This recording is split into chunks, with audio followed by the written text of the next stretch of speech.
There probably is going to be some form of verbal rape involved. That's true.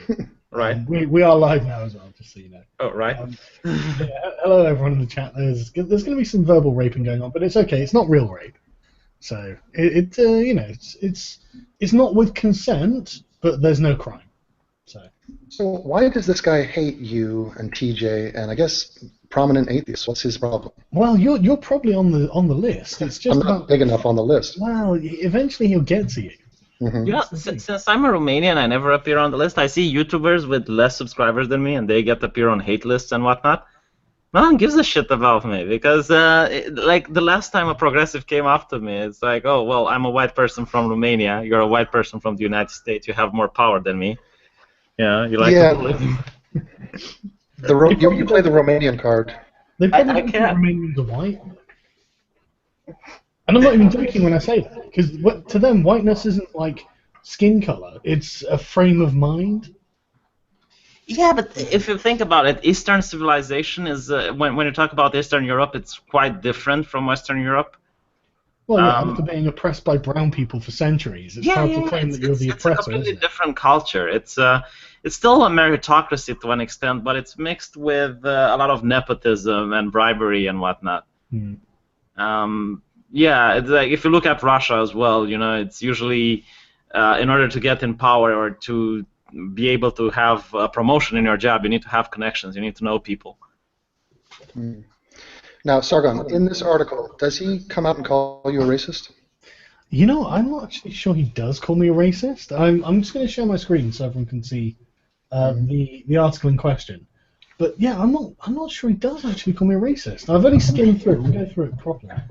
But I'm going to be quite disappointed if he doesn't call me a racist. Actually, yeah. Especially as he called the Amazing Atheist a racist. And what's your opinion on that, Devin?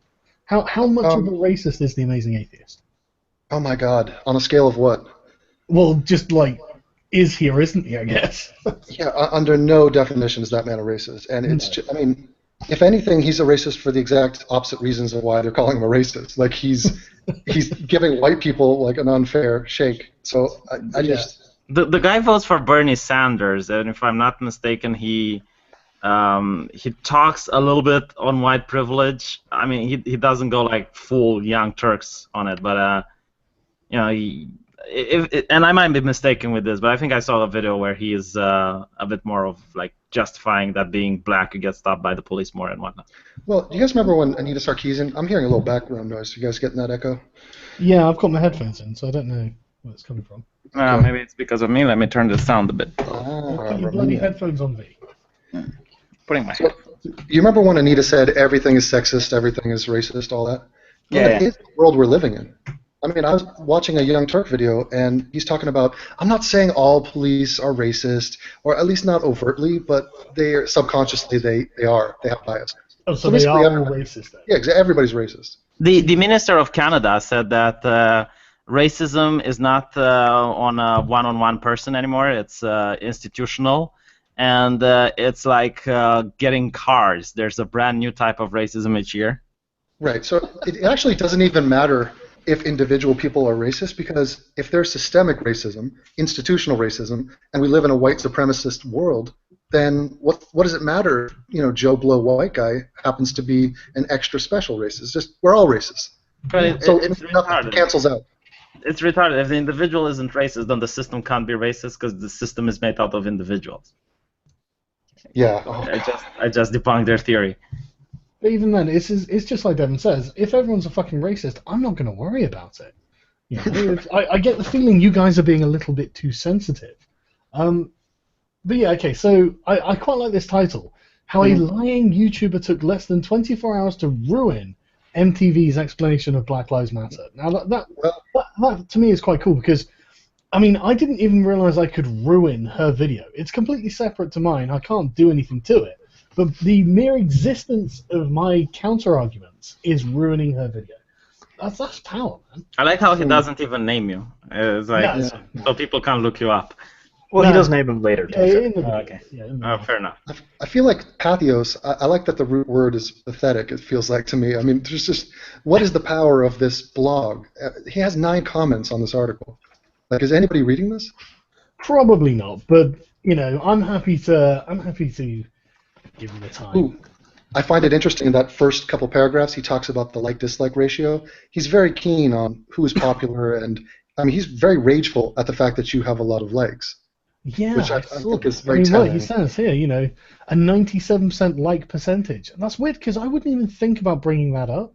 Yeah, what does it mean? Yeah, it just means the audience approves of what you're doing. But, if you think that the audience is exclusively racist, well, of course they're going to fucking like it. Yeah. So this basically, his criticism applies to your audience, essentially. I like the fact that he says MTV did an excellent job explaining Black Lives Matter, according to who? And that's kind of the funny thing. Who decided this? Like, his argument is here. The video has a 75% dislike percentage. Visitors may wonder why. The video actually looks like a helpful, sensible explanation, except, no, it doesn't look like a helpful and sensible explanation. No, it does. It looks like one. It's not one. It looks like one. So I'd like to applaud, what's this chap's name?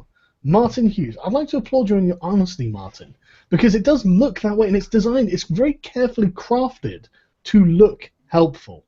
But, I think we all know that nothing that comes out of Francesca Ramsey's mouth is it really the whole story, is it? That's the problem. Mm-mm. And that's the thing. These people love the narratives. I mean, he's going to bring up the phrase narrative in this article. I'm sure of it. But yeah, I'm the culprit. I've downright lied to discredit this helpful video. I don't recall what lies I told, and I'm pretty sure that I sourced everything. So yeah, he discussed the question: why isn't Black Lives Matter concerned about black-on-black crime? And to answer the question dead on, Francesca explains that it's a matter of focus. Okay, I mean, is that not saying that they're not focusing on black-on-black crime? Yeah, he admits it. I mean, that's the whole point. Is if Black Lives Matter, you would focus on black crime. Yeah, I mean that's the our single biggest killer of black people. If you are saying that we literally care about black lives because the system doesn't care about black lives, then that's the first point of call, is it not? The funny is that he makes the exact same dodge as Francesca does. He ignores Black Lives Matters entirely and just goes on to say that the black community cares about it. Yeah, but that wasn't the question, was it? Yeah. But that tells you That's how what Young tribal it Turks are is. doing as well. There's a new video they released recently where they're defending Black Lives Matter and they're saying the same thing. It's like Black Lives Matter isn't built to care about black-on-black crime. They just care about the police. And it's like, yeah, but your name is Black Lives Matter. Yeah, and you always say it like it's the definition is the message, as well. But exactly. He says that. However, that does not mean the black community is not concerned. And this is the feminist trick. It's Black Lives Matter. You mean all black people, the black community. Despite the fact there are obviously thousands and thousands and thousands of black people who are just like, I hate Black Lives Matter. They're awful. So when you say the feminist trick, you mean when you criticize feminists, they say you're criticizing all women? Yes. Yeah. Yes. They think they speak for women. You know what I noticed none of you guys ever did? You don't notice that the progressives are treating all blacks the same, and we're falling into that trap as well? Because I bet that a black person from New York is completely different from a black person in Los Angeles, or a rich black person compared to a poor black person. So when we say blacks, it's something that makes absolutely no sense, because it's not even like not all blacks. It's like they're completely different in both attitude and behavior. I think that what they're talking about is sort of like poor urban black communities. That's what that's what I think they're talking about. Yeah, we need to mention that, because obviously, like a black from a city is going to be completely different than a black in a rural area. That's a farmer and whatnot. I think most importantly, a black with a father is going to be different than blacks with. That is, I genuinely think that is one of the biggest problems with the black communities. I've just. How can anybody deny that? It's so obvious. I don't know. I mean, he actually mentions it a little bit later, so we'll get to it in a bit. Okay. But if the black community is concerned about gun violence, the question seems pointless if it's focused on a subcategory of concern. And it's like, okay, well, look, I'm happy for you guys to say we're just concerned about police targeting black people in being violent towards black people. But then you can't then say Black Lives Matter cares about black on black crime. I mean, you're literally saying in the first fucking line he said that they don't. So, But okay, so if they care about police killing citizens and it's not a racist organization, then why aren't they mentioning the white people who are killed by cops, which happens twice as much? yeah, but you know what the answer to that is, don't you? Yeah, that What? black people are a smaller percentage. Okay. Well, then now you want to talk percentages and per capita. Now we could talk about the reason why they are disproportionately represented. They don't want to go down that rabbit hole. I Of mean, course they don't. like I would even expect them to just mention a few white people shot by cops, just to throw us off the set. They don't even do it. The thing is, if the cops were really racist, you would expect that not only would they not be violent towards whites, right? Because they're racist, so they're really outstanding individuals and they know how to do their jobs, but they just hate black people. But they also wouldn't respond when black people need help. So if a black person would call 911, then they would take their sweet time getting there because they're racist, right? They want black people to kill each other and do whatnot. So that's not happening. And I love the muddying of the waters as to who is actually the cops. Like, what race are the cops? We have a lot of black and Hispanic and Asian cops. Come on, man. He actually says this, right? He says, I ignore this fact, instead stating the problem is that Black Lives Matter is not concerned with black on black crime, ignoring apparently that there are black people in law enforcement. It's like, Black Lives Matter is an organization that is pretty much diametrically opposed to the police. I mean, you've seen the videos of them chanting, what do we want, dead cops. You've seen videos of people saying, we want to abolish the police and instead institute some sort of, I don't know, community policing. To be fair, the leaders of the Black Lives Matter condone the shootings in Dallas. Condone or condemn? Condemn, sorry, my bad. Yeah. Also, they're against it. I just want to mention this so we're not like the Young Turks, Of course they say that. But Sargon, that sentence is even more retarded than you're giving it credit for. Oh, I haven't got that. Yeah, but go on. Black Lives Matter is not concerned about black on black crime, ignoring apparently that there are black people in law enforcement. Black people is not equivalent to Black Lives Matter people. Yeah. I mean, how is that? He just brushes over that. They blame it on police culture. That's how they call it. It's police culture, and once you become a policeman, you are indoctrinated into the system, and you have to kill black. Okay, if it's police culture, why have I not seen one video of a black cop killing a black person and then bitching about it? Yeah, and then going, which happens a lot. This is why we need Black Lives Matter. Okay, why is it that Freddie Gray is not being mentioned anymore? Which one was Freddie Gray? He was the one that was in the backseat of a van, and the driver of the van happened to be a black guy, and he died. And at first, he was a civil rights hero. I mean, he was the reason for the riots in Baltimore. And now, once it came out that he was black, by the way, the guy got off. Okay, the cop, he's not. Was he the guy who had his spine nearly severed? Yeah. Yeah. No, he's dead. Yeah. Yeah, but his spine was nearly severed, wasn't it? Right. He was a thin little guy, and there's reports that he might have done it to himself. But that's not even the point. The point is they dropped it because it was a black cop. Yeah. Because you can't make a racist narrative out of that. The thing that I find it hard to believe is like the cops who get off. If it was any other country, I could come to the conclusion and say, well, the system is racist. The judges, they just hate black people. But in America, you have like a jury, don't you? You have like random people of different races that have to come to a conclusion. Not in the tribunal.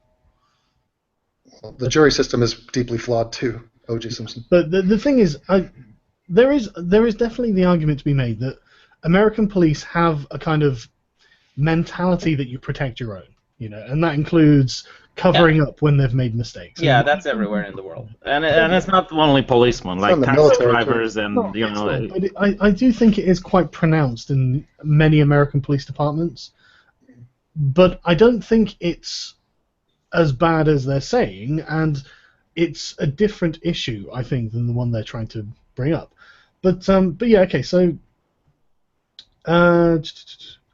What Francesco is doing is showing that criticizing Black Lives Matter for not doing the work of ceasefire is ridiculous. Well, no, we're just saying the logical, just not even necessarily logical inconsistency, but just the inconsistency in the message itself. We're saying, oh, Black Lives Matter. It's okay.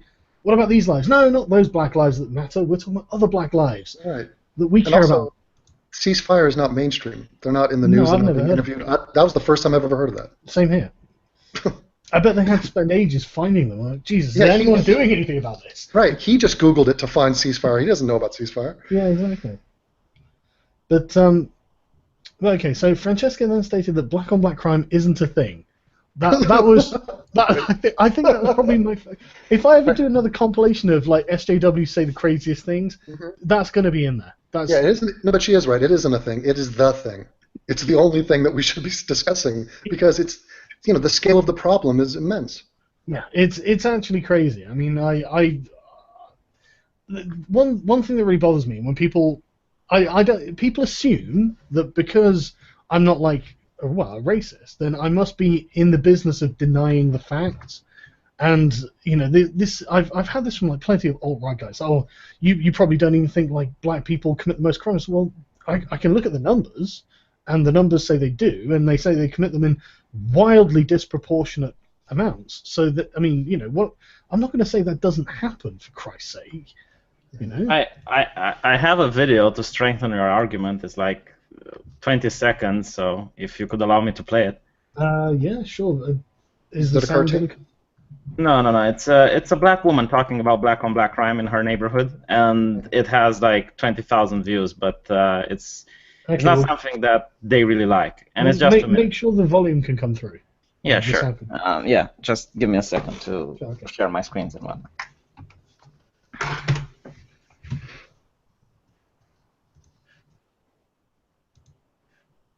All right. So can you see my screen? Yes. Okay. Peggy. To execute a warrant for an arrest for a very, very bad guy. When they came to get him, instead of going peacefully, having his day in court, he decides to pull out another stolen gun, shoot at the police. Police shot back, and he was killed.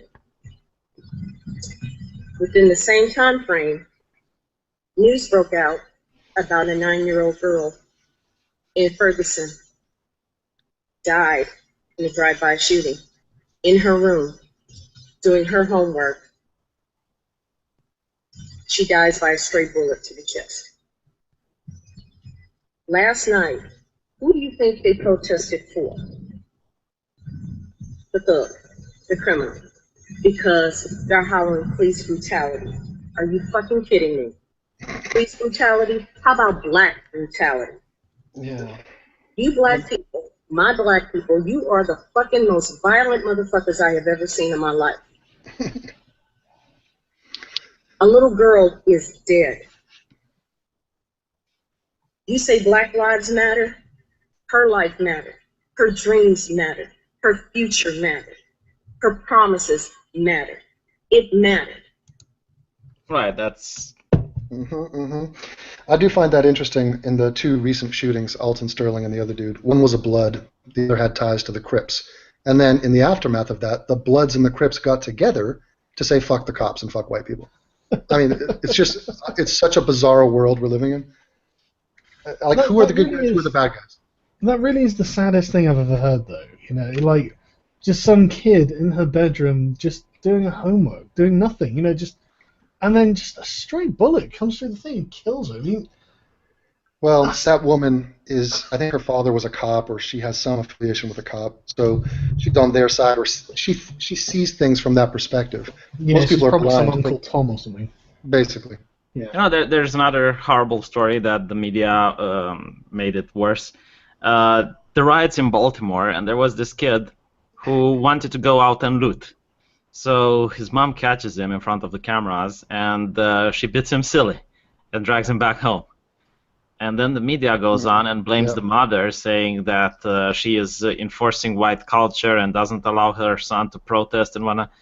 Really? Yeah, fucking what? I thought they were commending her. They were saying, look at that, she's a good mom. No, some were, but then you have like Salon and other places where they go. It's like, no, that's really bad. Let me see if I can find the news about it. But it was disgusting, right? Because she was obviously concerned, number one, for her son's safety. Like, you go out where there's a riot and you can get beaten or worse. But not only that, it's the fact that he was going out to steal. He was going out to commit robbery in his own neighborhood. From his own black people. Yeah, that was something that really annoyed me about Ferguson, is when you saw them attacking local businesses, and it's like, what the fuck are you doing? You know, what possible rationale or justification do you have for Yeah. burning down a local black-owned business? Okay, but something irks me about that because they said that during the LA riots, where they said, "What sense does it make to burn down your own community? What sense does it make to burn down anybody's community? Like, don't just walk into my white neighborhood and burn that down for no reason. Oh, Just yeah, don't I know, I burn." agree, obviously, but it's just it's like doubly stupid to do it in your own, you Yeah. know. Well, you know who doesn't fuck around when they start doing that? The Koreans. The Koreans and the blacks, man. That's a sort of interracial conflict that you don't hear much about, but it is alive and well in America. Look at my screen if you can. The hypocrisy of applauding the Baltimore mom, right? So this is one of the articles that goes against it. What's wrong with the mom, Baltimore? And let me find another one. There's pretty much some that are, as you said, that they're okay with it. Was Baltimore mom wrong for slapping her son? Like, they even have to ask the question. Yeah, no. If he's off looting and rioting, and the mother goes out and puts him in his place, Look at this one. Baltimore mother who hit her son in a riot is not an example of a good person. Is it? Oh, you guys want to talk some Baltimore action? Click this link, somebody. Look, Baltimore mom was wrong for abusing and cussing at her son. okay, Screen share that link, and I'll show you what's happening in Baltimore, just in case anybody wants to know about the reality over there. all right. Yeah, I hear that the police have pulled up. Now, Baltimore, let me give you a little stats here. Baltimore is 29% white, and that's dropping, and 63.7% black. Mm-hmm. So that's what we're looking at. What you're seeing is, have you brought it up? Yeah. Can you see? Can you see Okay. it? Yeah. There's. So yeah, I mean, you could go by race, you can go by year, but just go through all of 2015. Yep. Show me all the deaths. Yeah. So what is that? 320 were black. 344 in total. 320 Right. black. Now go to the whites. 17. Okay. That's what we're talking about. And those are probably Wiggers, to be fair. So I don't really count them. I'm just kidding. This is just emblematic of the problem, isn't it? There's no such thing as black on black crime. Oh my fucking lord! And the thing is, right, I think it is important to stress that this overwhelmingly is poor young black men that are doing this. You know, if you're not poor, then you're probably not in this category. If you're not young, you're probably not in this category. You know, and if you're not a man, you're probably not in this category. So it is actually very specific who we're talking about. Now stay on the black one and show me the last 30 days. On the top, yeah. Now, why is it? What is the moral reason? There's no way we're going to know any of those names. Why is there no outrage? Why no protests, no speeches? You need a video. Nothing. You need a good video. Yeah, you need something that will sell tickets. Yeah. Mm-hmm. So something that people can see and go, that affects me on an emotional level. It gives me a reason to go emotion, and throw things at the cops. Man, that is, Baltimore. That is 30 days though. I know. I liked how we someone I had a conversation with said that there's been 7 in the last week. Mm-hmm. Yeah, it's just not a big deal. Holy shit! It's normal. Man. That is just.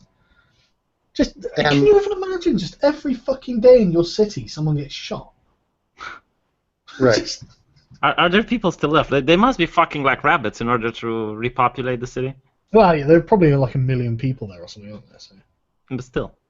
And the police force is mostly a minority there. So if you're going to try to build some case against white cops, it's just madness. Yeah, that was it Naked Ape who did a video about that?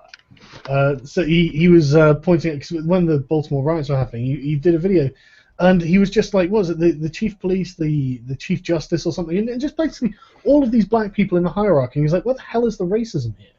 And it's, I think, a very valid point. You know, if almost everyone involved is, you know, black, then how are you going to claim this is racism? But you know what it is, Arvin? It's just dawning on me now, but I think this is a front. It's just a cover story to get to their actual animosity towards white people. The police brutality thing, it's just a decorative thing to talk about, but it's the rage. It's that revenge, that sort of anger that's never been dealt with.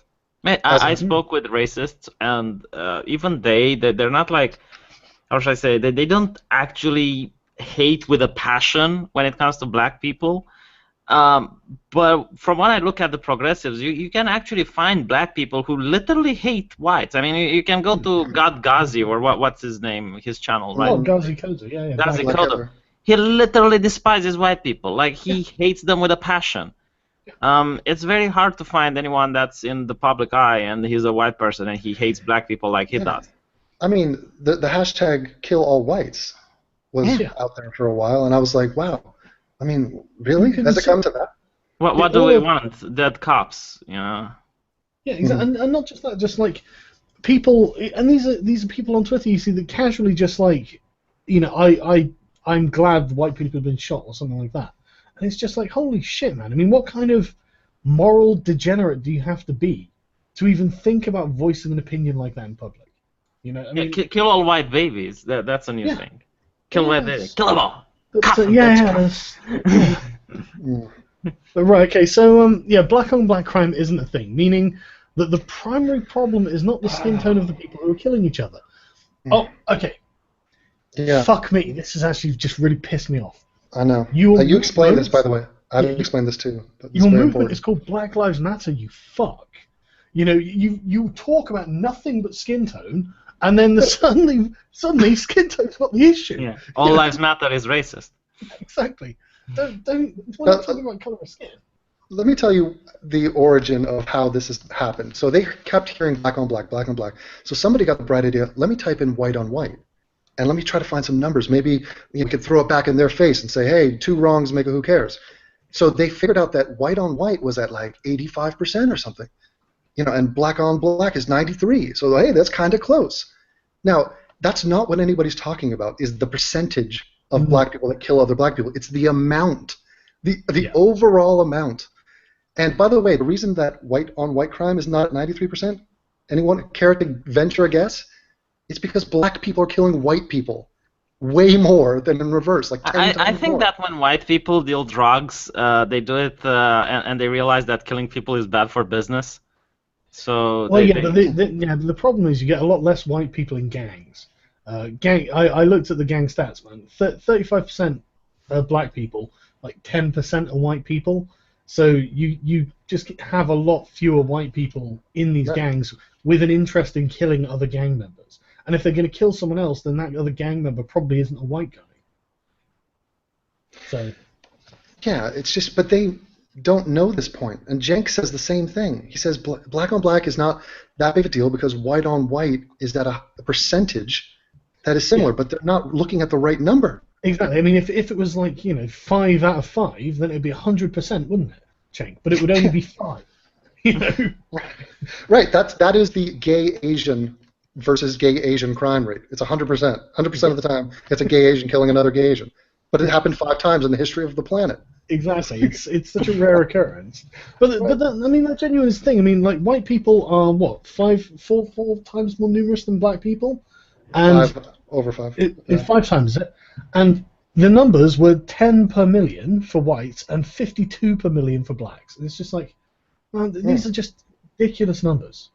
Yeah. You know what's insulting in all of this? They think that white people wouldn't be capable of creating an actual racist system to oppress the blacks, and we have to do it like in a subversive type of way. I mean, if you look at real oppression, you can look at how the Muslims are oppressing the Azeri people in Iraq. You know, that's an oppressive system. They treat them as sex slaves, and if they don't like it, they put them in a cage and they set them on fire. You know, and you look at that, and okay, that's racism.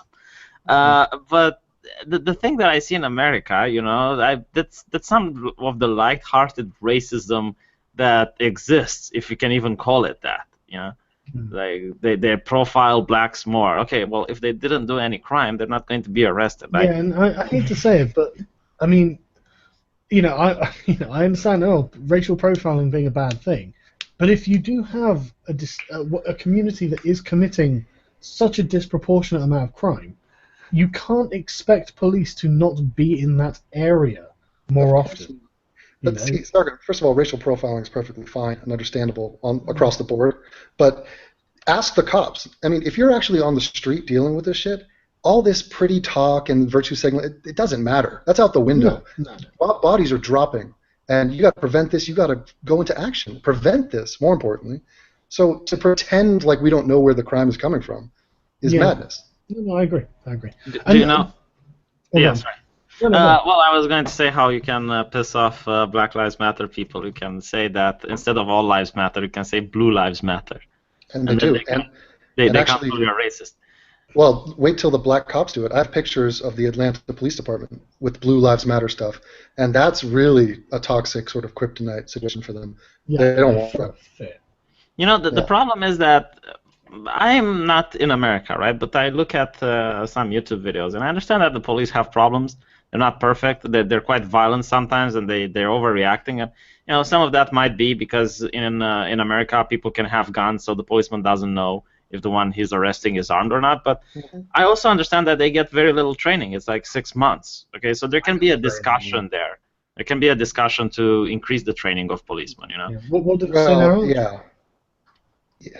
Yeah, you can discuss that if you shovel off all the other bullshit. Yeah, but Black Lives Matter makes it impossible to have this discussion, and they're not even interested in what I'm noticing. You know, they're not talking about promoting legislation. They're not talking about trying to push for more, you know, training for the policemen or to find solutions to fix the problem.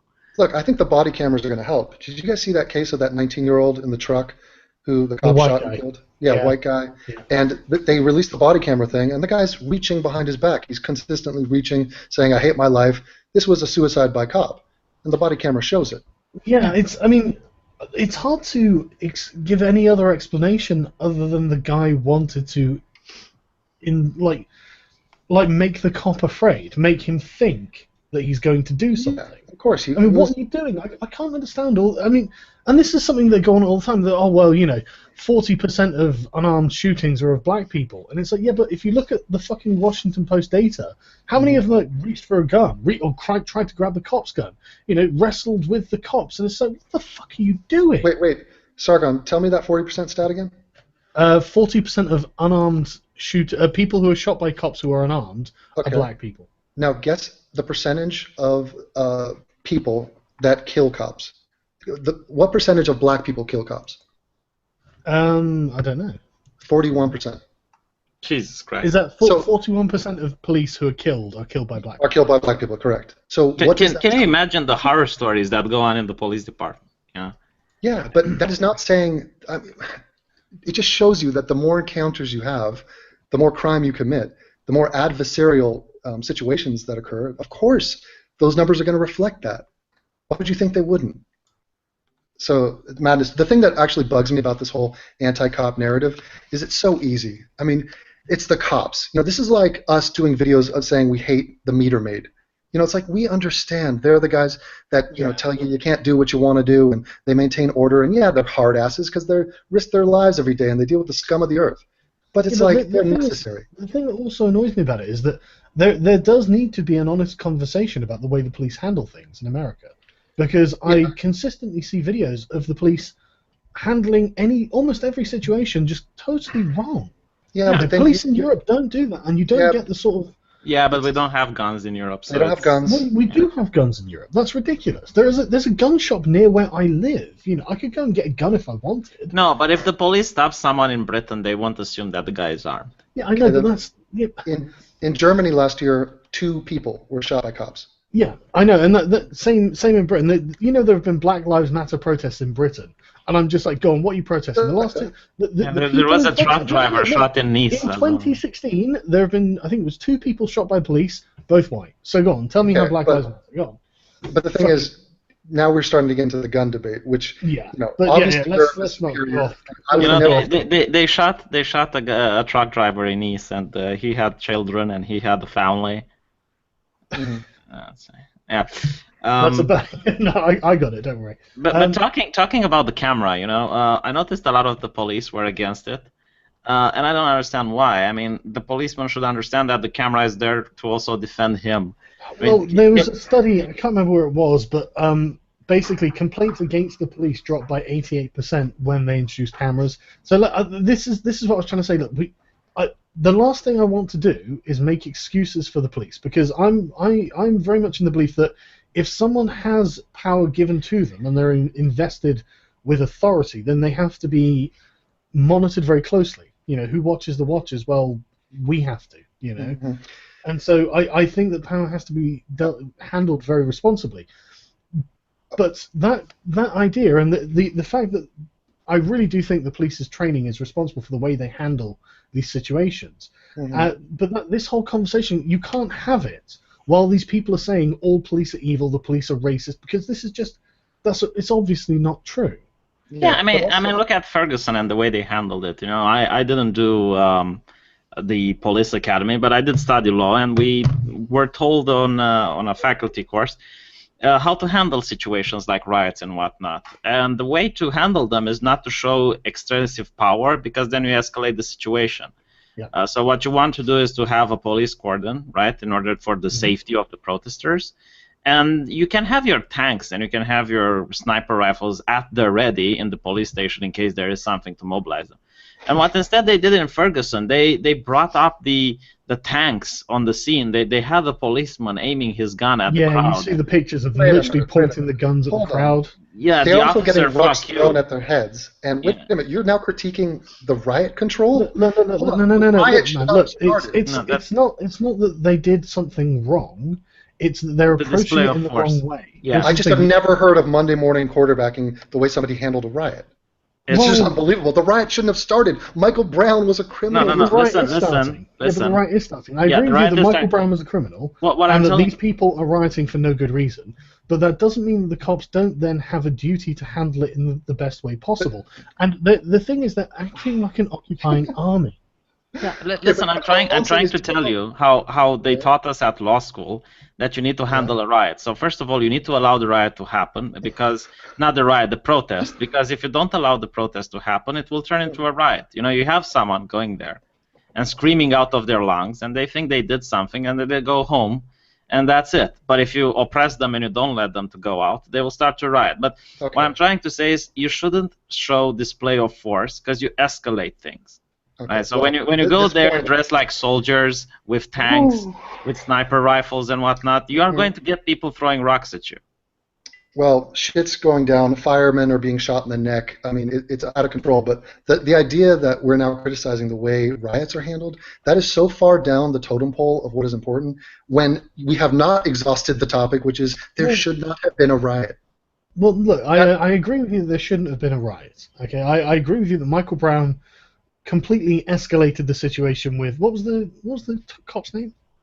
Darren Wilson, wasn't it? Darren something. I think it was Wilson. But yeah, I agree with you. There shouldn't have been a riot. But once there is a riot, there's no point. There's no point escalating. That's the foundation for the movement. Yeah, I know. But sorry, I know. that and Trayvon Martin, which was also a completely flawed case. They wanted that to be more than it was. Yeah, but what I mean is it feeds into their narrative. If they say the cops are racist and they're here to oppress us, and then a bunch of cops turn up with riot gear and pointing guns at and tanks and sniper rifles. Yeah, but people are dying. Like lives are endangered. No, that was before. That was before anyone died. Like the moment the march started, and it was peaceful protest, you had tanks there, and you had like Officer Fuck You was on YouTube, and people he was pointing the guns at people, and someone asked him, "What's your name, officer?" And he was like, "My name is Fuck You." You're not helping. You're agitating. And my point is that this might be because of the lack of training that policemen have. I mean, and I'm not saying my country is the best in the world, but at least policemen are trained on how to react to these sort of situations. Oh, please. Well, let's send the people from Baltimore and Ferguson over to Romania and see how you guys handle it. I seriously think this is so not important to be criticizing the way that's fine. It's okay for you to not think it's important, but I actually do think it's important. I mean, imagine how differently the narrative they would have spun to just other people in their communities would have been if instead of loads of armed police turning up, just a guy turns up, sets up a desk, and puts a little sign up saying complaints. And just sits there and writes down every single goddamn complaint, makes them line up. What would they say? It's kind of hard to fight someone that's passive-aggressive, basically. Do I have to mention what happened in Dallas recently? Are you guys aware? I mean, cops were shot. 12 of them were shot. 5 killed. I mean, these people are violent. This is not. You cannot solve this with goodness and flowers. That was one guy. You can't say these people because of one guy. Yeah, but it was supported by tens of thousands, and that Yeah, sentiment yeah, is no. all over the place. I have cop friends who tell me they're on high alert every night because they're reading Facebook and it's saying, "Hey, if you're a gangster, go out there and clip a cop. Go take him out." Yeah, but this It's is my not point. one guy, Sargon. This is the problem with allowing them to craft their narrative. If you turn up as an oppressive force, then they'll go, well, look at that. See, the cops are oppressive. How would you fix it, Dylan? The police have to. The police have to police. You guys just want just let the riot die out. Treat it like it's a wildfire. Just contain it. No, this is not the way it works, guys. You got to be realistic. They want you to oppress Well, they did them that in so Baltimore, didn't they? Like, the police didn't do anything, and the people who suffered weren't the rioters, you know, because they actually profited from it. But it was the people who were peaceful, you know, and don't commit crimes and probably didn't even go to the riot, and then the next day they came up and they noticed that their place of business is being ransacked. Yeah, I just think, I mean, the way to solve this... I understand what you're saying. I'm not saying that there's, and this is the thing. I don't want to make it sound like I'm saying the rioters didn't do nothing or anything, because they obviously did. I'm just saying that there is also the onus on the police to be more responsible with the way they act. And I'm not, and I'm not blaming. It's, you know, I don't want to say, oh, you're all bad people because you did this.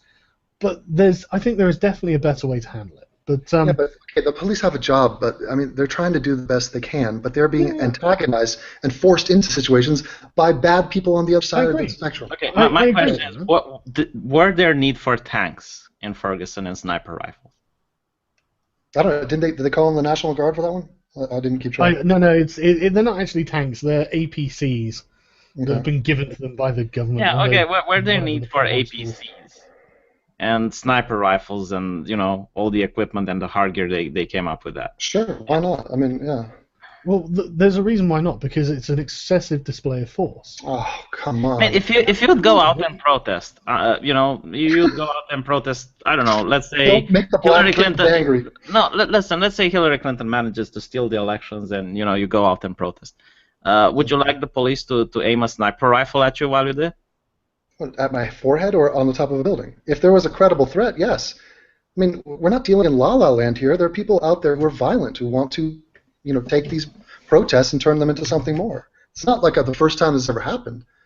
They're basing this off what happened in the last 20 riots. Yeah, but who got shot in the last 20 riots? Korean shop owners, firemen, policemen. Yeah, but did they actually get shot and killed, did they? There's a lot of deaths, sure. I mean, what do you think the police are there for? Like, do you realize that some of these Black Lives Matter people have said we should abolish the police? Yeah, I have. I've featured that in a video, and that'll come up in this article. Do we have to explain to everybody why that should not take place? Yeah, no, of course we don't. That's a ridiculous idea. Right. I just, can you imagine these communities policing themselves? I mean, just independent of a police force. You know who I think would be up for this? Russell Brand. I think he's the kind of guy that would say, "Yeah, that's the revolution, mate. Right." Yeah, Fred. Yeah. That's exactly what we would recommend. Let's should we carry on with the article? Now let's see what this lying YouTuber had to say. Yeah. It's probably a lie. So it's not about the tone of skin now. And her argument for this is that people tend to kill those closest to them, and that black communities cause black people in close proximity to each other. Yes, this is why using the percentages is a bad idea, and I use the actual numbers to show the difference. But these communities experience institutionalized racism. But if they're fucking insular, almost segregated communities, who's being racist to them? How can you experience institutionalized racism in a country that has a black president? And not even that, it's not only the president. You have black mayors, you have black generals, you have black judges.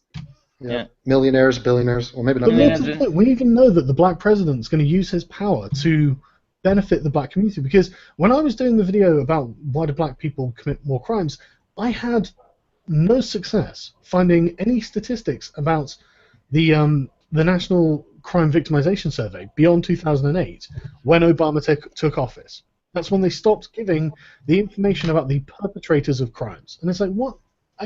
Why do you think he did that? You know, I refuse to believe that's totally unrelated to the overrepresentation of black people in those statistics. You know, one can make the argument that, well, Obama doesn't care about black people. He's just a puppet and whatnot. But, you have to understand that the rest of the country elected him. Like, I don't think a racist would ever vote for a black president. I don't think an Islamist would ever vote for a Jewish president, right? I Or don't think a woman. white supremacy would ever allow a black president. Yeah, absolutely. You know, Yeah. it's like, well, maybe the racists didn't go out to vote. Well, if there was the chance of a black president going on, they would definitely go out to vote. Okay, I just want to right. This next sentence is, I think, the entire difference between me and the writer. Right? He says these communities experience institutionalized racism, which causes them to have higher poverty rates, worse education systems, and a higher likelihood of being targeted by police. Right. Now, that is the entire difference. Institutionalized racism is the boogeyman, and is his description for fatherless young men who end up going onto the streets and joining gangs and committing crimes. That to him is institutionalized racism. Sargon, this is a terrible daisy chain of thought. I grant you that. But this gets to the heart of the matter. Institutionalized racism means nothing. If you push back on that and ask them to provide any example, there is none. If you swap that up for slavery, that's truer to what they're saying. Slavery, the history of slavery in the country, led to more black people being in poverty, which is in part true.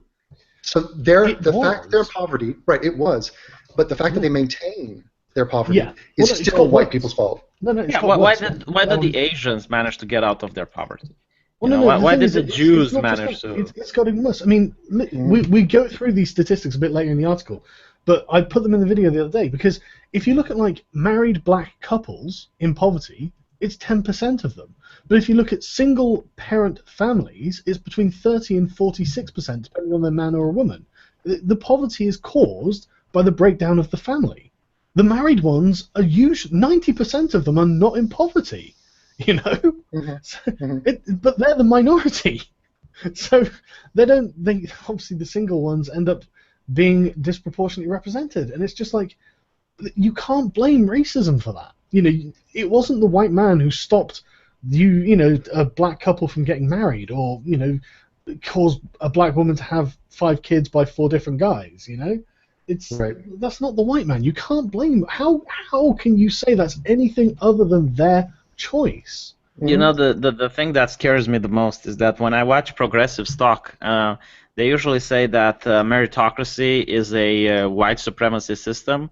Yeah. So they actually encourage black people to just be happy with welfare and to just anyone who says that meritocracy is a white supremacist system believes in the innate superiority of white people over black people.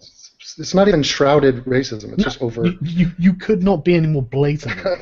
Hey, Sargon, check your Twitter. I just sent you an image just to talk about how this is not possibly a country that is a racist country. What do they call it? Institutionalized racism. Yeah. Okay, so if you look at that stat, if this was reversed, you might have a point. Yeah. But this is interracial violent acts. In 2010, I think it's just violent acts. And this is per capita, so per 100,000. And we have 32 times per 100,000 whites committing violence against blacks, and 849 going the other direction. Now just imagine what the news cycle would look like if this was reversed. I mean, you would have video after video. It would just be, and you'd have a point. You would have a point. Yeah, it would. Yeah, exactly. They would. I mean, I would probably be on the side of the SJW, saying, look, there is a legitimate concern here because the data appears to support it. You know. Yeah, and do you realize? Oh my God, I was watching Cenk today, and in that TJ video I did, I talked about how SJWs do not recognize that linear time is a real thing, they conflate the past with the present, just gleefully, without a second thought. And he was talking today about, black people. Black Lives Matter have a point because look. You got segregation, you got lynching, okay? Now, when was that? It's amazing. It's like kung fu. He brings that into the present time, and it's like, what is this? I think there was a lynching sometime recently, or it wasn't a lynching, it was hanging. Some guy hung himself, and they desperately wanted it to be white people that hung a black guy. I mean, that would be a bonanza for them. Oh God, they'd walk around with erections for a week. Yeah, it just doesn't happen, and it's just sad. Well, and how many people have the KKK killed in the last 50 years? They killed one guy in like 1981, but it wasn't like the group. It was just one guy associated with the group. It wasn't like a hit was put on somebody. Yeah, but Yeah, I mean, it's nothing. It's one guy 20, 30, fucking 35 years. Jesus Christ, 35 years ago. I'm old now, fucking hell. But, yeah, sorry, Karen, what were you saying? Yeah, well, I'm saying that this week in Baltimore, more black people will die than the KKK will kill in the next 100 years. Yeah. So that pretty much puts that to bed. It's time to move on. Let the KKK die, please. Yeah, I tell you, with the Mizzou student uprisings, where they were literally one report from these hyperactive students was that there was a racist Klan gathering in the center square of the university. And I'm like, are you seriously trying to tell me that the KKK have turned out with 100 people at your university? Are you honestly trying to say that? I mean, come on, come the fuck on. No one's gonna believe that. You know, it's just the most unrealistic thing I've ever heard. What percentage of Black Lives Matter do you think is populated by young people? Because I feel like these millennials, they just want something. They just want to, they want to mean something. They want to, if they go out and write a poem, a spoken word poem, they can't write about trivial shit, reality shows or, Instagram. They want to talk about death and like movements and revolutions because they saw it on TV. They hear their parents talking about their grandparents. They just don't have anything right now. So they make something up. Honestly, I do agree that most of this is entirely fabricated, and it is literally that they are looking for a civil rights struggle that doesn't exist. Yeah, and for every case that is legit, like the one cop who shot that black guy in his back, totally unnecessarily, and he was arrested and put in jail for murder. Now, if you want to bitch about how but it was still bad. Did you see the video? It's over. He's in jail. It's a bad thing that happened. There's tons of bad things that happen to other people. It's not just you. Calm down. This is the differentiation between an individual case and a system designed to perpetuate this. I've got no doubt there are going to be racists who want to become cops in order to have power over lots of people, but especially black people. But that doesn't mean the system is designed to do that. And like with the guy, he goes to jail, the system has counteractive measures to prevent that. It's not designed to oppress people. Yeah. And don't get me wrong, it's kind of going that way. And like I said, it's a whole different conversation, but, it's not designed to be a detrimental force in people's lives, Yeah, and the sad fact is, they talk about some of these unarmed cases, but that's a red herring because half the time these people are like fights. They're in fights. They're punching. They're completely dangerous. It's not like they're twiddling their thumbs doing nothing. Well, no, there's literally in the Washington Post one where the guy's trying to grab the cop's gun and hitting him over the head with a radio and stuff. It's like, well, I can hardly blame the cop for thinking his life was in danger. Yeah, like there was a situation in Toronto where this black guy had a hammer and he was threatening to kill this woman, and he came at the cops with this hammer, and the Black Lives Matter people were like, "Oh, he did. A hammer is not a gun." It was just like, oh my God, it's still a fucking deadly weapon. Yeah, right. Jesus. But what my main point is that to not talk about the gun situation of America, which I know is nobody wants to do, but that is why we're seeing these numbers the way they are. Yeah. Reaching for a gun is not a problem if you don't have a gun to reach for. Yeah, and these just dropped out. But okay, this is the next line. I would love to talk to this person and ask him just directly. How have white people prevented black people from marrying? Because he says, Sargon's outrage over this is somewhat infuriating because he urges black people to take responsibility for the consequences of other people's racism. Did you notice that regressives never take accountability for black people ever? Of course not. They don't think they're people. That's the thing. I genuinely think they don't think they're like equals to white people. When they say and Muslims as well. It's like these people can't possibly be expected to bear the responsibility of having a bunch of kids out of wedlock. I mean, how many black guys are there who've got children with like 3 or 4 different mothers? And they're constantly on the run for child support. They're dealing drugs. They're not declaring their income and stuff like this. And it's just like, how is this a white person's fault? Hey, Alton Sterling had 5 kids with 5 different women. It's like, it's amazing. But that sentence is just a total abomination. But I love how it ends with, and a higher likelihood of being targeted by police. Like, are we going to mention that black people commit way more crimes than everybody else? Oh yeah. More exactly. He indicates that the poverty, bad education, and targeting by police is primarily black people's fault. Okay, hang on. The poverty absolutely is. The bad education, well, I mean, okay, there's the argument that the schools in black communities aren't very good schools, but there's also the point that what percentage of it of young black people drop out of school?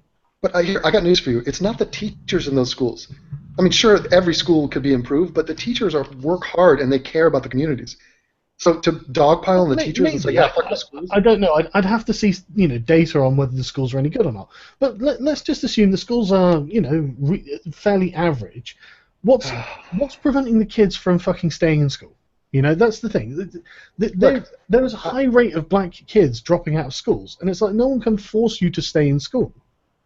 Look, I went to school in the Pacific Palisades. Black people were bussed into my school. Okay, I was a minority. It was like 50-50 Mexicans, blacks, and me. Now I went to school with Will I Am. He in the same class as me. Who went off to become a successful rapper and millionaire.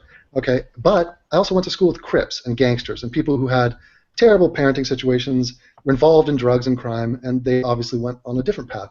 The school is not the issue. I went to the same school as these people. Okay, I mean, there's other things. I agree. I said let's just assume they're average, because we don't know anything about them, so let's assume the very middle. The bad education is the kids not finishing their schooling.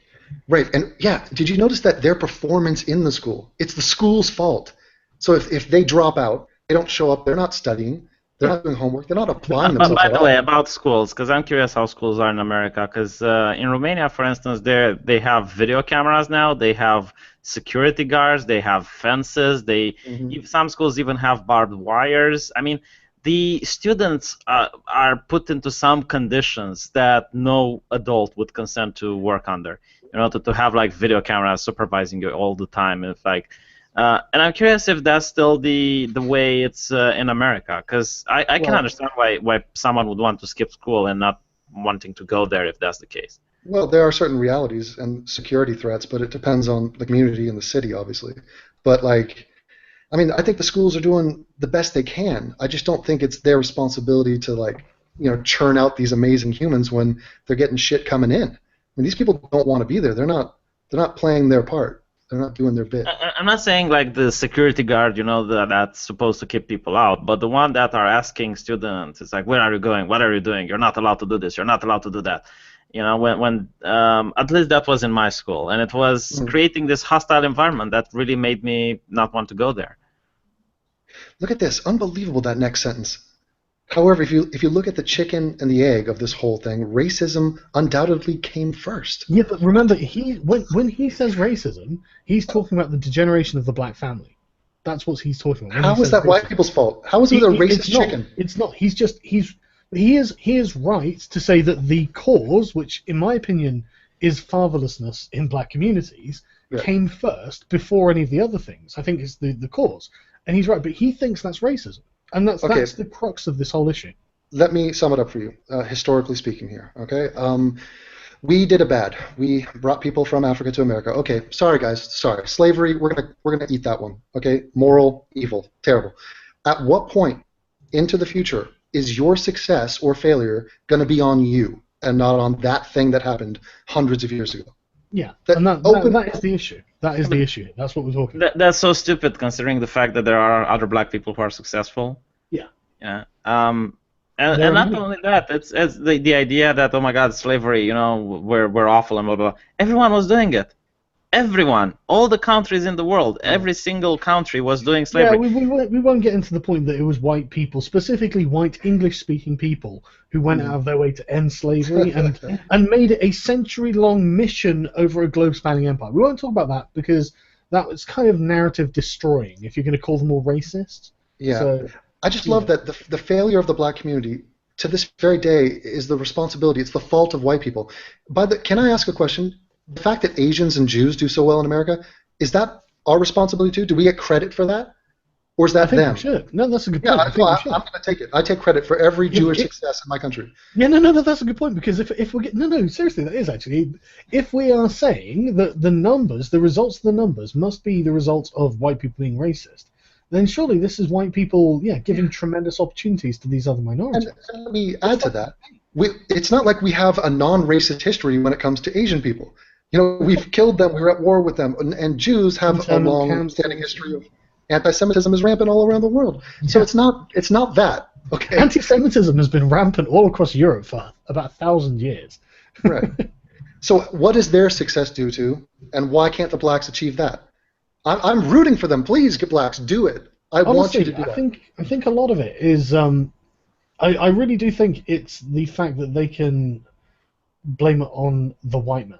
And it's not just saying that it's white people, but that I think they end up with kind of a construct in their minds of the white man. You know? Yeah, and it's like, it's almost like a obsession with the psychological itch that it scratches to let's look at some lynching photos. Let's bring back a slavery movie. You know, it's just like, what? It's exactly like when conspiracy theorists go, it's the New World Order. When libertarians say the government, or you know, it's they're never talking about a specific thing or person or event. They're just talking in a sort of collective term. Why do they never talk about this boogeyman that they can dismiss everything with? Yeah. You know, it's anything to take, you know, exonerate themselves from the blame. Oh, Sargon, I'm at the point where if I hear a friend of mine say the word systemic, I will unfriend. Okay? If he says that in a sentence, there's just no way. Why do they never talk about the fact that a black person in America, an average black person, is far better off than an average black person in Africa? Oh, God. Why do they never talk about the fact that racism towards whites in Africa is actually systemic? I mean, they're nationalizing white farmers. Well, I love black people in America talking about cultural appropriation in English. That's what I love. Yeah, Stop using my language of my ancestors. Thank you very much. No. Seriously, if you watch enough Black Hitler videos, you'll find one where he says he's in tears and he's saying how much he hates the fact he speaks English. It's like, well, okay, could you not learn another language? Get to clicking. Mate, you have to give us credit. Us Eastern Europeans, we invented this fucked up ideology, and now it's eating throughout the world. Yeah, that's true. That's true. Thanks for the Marxism, you twats. Well, to be fair, Marx went into Britain, so he did live there for a while. We can play in Assassin's Creed, and you get missions from him. Yeah, but Marx must have been like seriously deluded if he thought that Marxism was going to take root in England. I have no idea what his basis for that is. I think it's just poverty, but it's like, you know, it's a totally different mindset. You know, it's not. I tell you, I really hate the collectivism of the continent. I just find it so communism makes more sense than this shit. Because if you are rich, you are privileged. There's no denying it. You know. Yeah, I'm not denying it. Everyone knows that a rich person's privileged. Yeah, but when you're talking about like if you're white, you're privileged. That's a lot of horseshit. That's just your gypsy privilege speaking. Not to mention the fact that whites, if you say all blacks are the same, right, that's racist. But if you say whites and you consider them to be the same, that's pretty much accurate, right? Because a white person in Greece is going to be exactly the same like a white person from Texas, which is going to be exactly the same like a white person from Russia. Yeah, we're going to have to start a hashtag, not all white people. Well, yeah, I like talking about the dirt poor meth head white dude, you know, asking for money on the side of the street. It's like, check your privilege, bro. By the way, that guy T said communism never makes sense. I said communism makes more sense than cultural Marxism. I didn't say it makes sense. Yeah, I think he meant instead of sort of liberalism. No. I mean, it's easier to delude a person into buying communism rather than buying cultural Marxism. Yeah, communism was a bit full on. I think a lot of people mistook the abolition of private property thing. You know, a lot of people sort of, even if you don't mean they can't leave it, they can still own things. It sounds like they can't own things, so it's a bit of a brave way of approaching anything. To be honest with you, I'm surprised it persuaded anyone. But yeah, if you go to a poor person and you preach communism, it might bite. You know, I like the fact how you pointed out that the reason we tax the rich is as a protection racket. You know, so that poor people don't want communism or want a system that's oppressive towards the rich. This is something that I find baffling. I mean, how many poor people do you think the ultra wealthy can create before the poor people kill the ultra wealthy? Mm-hmm. I mean, it's just you're doing it for your own fucking safety, you idiots. But anyway, let's carry on with the article. So we're going to digress. So yeah, this is the thing. What he calls racism, I call black agency. And that's, I mean, this entire paragraph is totally devoid of responsibility for anything. It's just that he's not going to give them the chance to make mistakes or to take ownership. As if they're children. Yeah, it's amazing.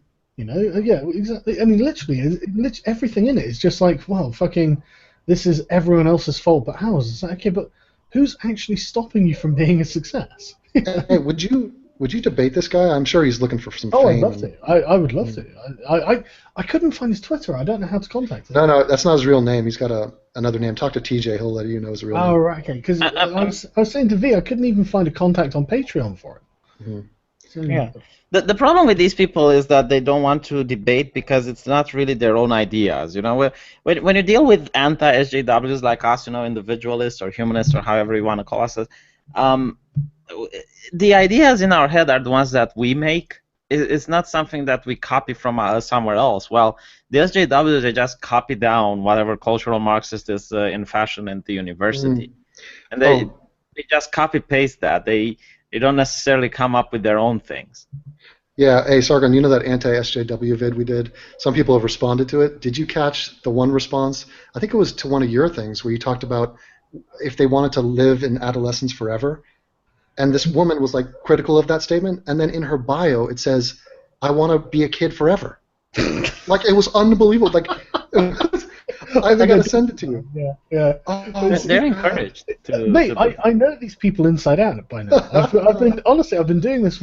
I know exactly that they want to remain children forever, and I think right. I've been reading a book called The Wrong Way Home by Arthur.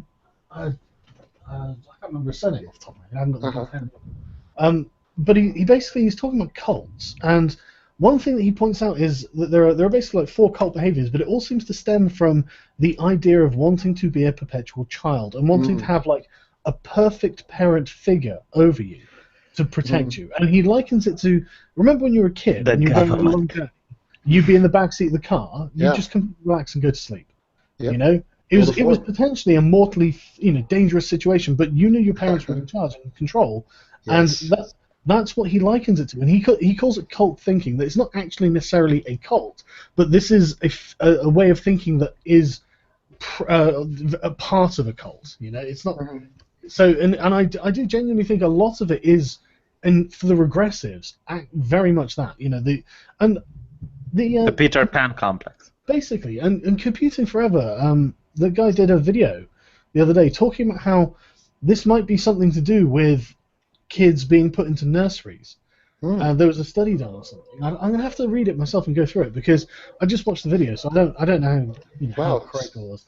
But basically, parents palming off their kids into nurseries is making the kids lack a parent figure. All they've got is someone who's making sure they don't hurt themselves, but they're not giving them love and support and care and all this sort of thing. And so the kids kind of offending for themselves, you know? Yeah. I think it's the Peter Pan effect. Maybe they took that movie to heart too much. I think actually, at least in America, it could be a product of, your childhood really is extended throughout all of your schooling, and people try to not join the real world for as long as possible. And I'm talking about physically, like bills to pay kind of thing, let alone intellectually. Like they're just not. I have another theory on this. Basically, if you try to pull the shit that progressives are doing now in the past, you would be heavily reprimanded. But now I see people pulling temper tantrums in universities and in schools, and it's not that they are permitted, but they get what they want. That's surprising. Yeah, they're indulged, don't they? Yeah, they're indulged. I mean, look at the conversation with that angry woman who is like, "This is not the place of learning. We're trying to build a home here." Yeah, why are you even indulging? Yeah. She should be. She's like a 5-year-old. Yeah, and she basically gets what she wants. And this is literally the cult behavior. Like, it's about creating a home here because these kids are desperately insecure because, and I do think it's probably due to the fact their parents weren't really there during their childhood. Their parents just shipped them off to a fucking daycare for 10 years or for 5 years or whatever, and then they go to school, and it's just like, Jesus, no wonder these kids just feel as if they're completely on their own, and they need to, get together in large gangs to make each other feel secure. I mean, these kids are victims. Yeah, and maybe the global media is making this worse. So this idea of being safe and, let's build a fort, let's, put a tent in your own bedroom and get in there and, ooh, isn't it cuddly and nice in here? Now you go out and you look at the news and the world seems chaotic more than ever. Yeah. Now this is a lot of confirmation bias. The world was always this way. It's just we're seeing it. But this makes them double down on their need to create a bubble. Yeah. Yeah, absolutely. And not only that, have you noticed that if you look back, say, 50 years, and you watch politicians and statesmen speaking on TV, they sound so much more responsible, don't they? Hmm. They don't sound necessarily like politicians. Well, Whereas maybe now they've social got this media sort of, as well. yeah, but now they've It's got this distinct brand of corporate speak, where they say very little in very many words, and there are lots of generalizations, lots of generic potted statements that will be trotted out every single time, and that mean nothing and alleviate no fears because they've not really said anything. It's just a perfunctory thing that a politician has to say because everyone's looking at them saying, "What's your opinion of this latest tragedy or the Nice attacks and stuff?" It's like, oh, they're terrible. It has nothing to do with Islam. Right. They're I not the same type of people, man. I think I get irritated the older the SJW gets. What do you think the cutoff point is? And can we find the oldest SJW on the planet? Well, I think that we're seeing it in a lot of this generation because Bernie Sanders probably the oldest. Well, that's the thing. It's down to the person, isn't it? Because anyone could have had Or George neglectful Soros. parents, and I think that if you were to be able to interview a lot of these people, I bet a lot of them did have neglectful parents. I don't think it's only about neglectful parents. I mean, look at one of the most cringiest things. It's the mattress girl, right? She has a family, and yet it's because she is allowed to make a mockery out of the university and carry a mattress around. I agree with you that it's indulged, but the thing is, if they were going to do this for you, V, you wouldn't do it, would you? Do what? Sorry. Well, if you could go out and say do whatever regressive idiot thing the millennials do, and then I mean, like the Antifa demonstrations are pissing me off more than anything, right? Because I've seen plenty of videos of people going there and filming them and saying, "Hey, what's going on?" And then these people being violent to the journalists interviewing them, and then the cops are literally making excuses for them. And it's like, well, it depends of what I would be getting out of it, well, I mean, you can actually go down and think, well, if they're going to make excuses for me, I'm going to go down and do it, even though I'm not really inclined to do it. yeah. I mean, think about it. You're no. Listen, you're not thinking about it from a rational point. Like if you're a person who never accomplishes anything in life, and you're you never get attention, you don't have a lot of friends, and all of a sudden you start carrying a mattress around, and people are giving you attention. The Huffington Post requires for you to have a speech, and all these media outlets are calling you, and everyone is giving you attention. I appreciate that there are always people like that. There are always going to be people like that. But the problem we're having is there are loads of people like that, and that they've all got together and they're making a fucking chaotic deal for it. Yeah, they're getting what they want. I mean, look at Brianna Wu, right? She made $13,000 a month on Patreon the first, and by acting like a complete tantrum on Twitter and bitch, on mass media outlets, she managed to get $13,000 a month. It's profitable, And it was only for 1 month. It was obviously a one-time donation. Yeah, and after that, she made more than you for a while. The thing is, there are other people who aren't making as much, obviously. But they are bloggers. But Brianna Wu is obviously someone who's in it for the money. Yeah, and for the power. I mean, basically, she didn't like Rockstar. She managed to get him banned 7 times on the Twitter. Because she has an army of followers that would do anything she tells them. It's like if she says that Sargon is bullying me, it's like mistress, who should we downvote? Sargon of I agree with you. I agree with you that the establishment is incentivizing this by indulging in it. I completely agree with you. You're absolutely right. But I think you need people who want to exploit that before they can indulge it. If there were people like us who were just, if most people were like us in the millennials, then this wouldn't really be happening because you'd have a tiny number of people who would be making this noise, and they just wouldn't be loud enough to bother people. Yeah. I think they don't care if they're right, and I think there's a point of no return. So, for example, the guy who's writing this, let's say he started getting Patreon money. He's getting $20,000 a month. Oh, he gets a little bit, but let's say it started becoming very profitable for him.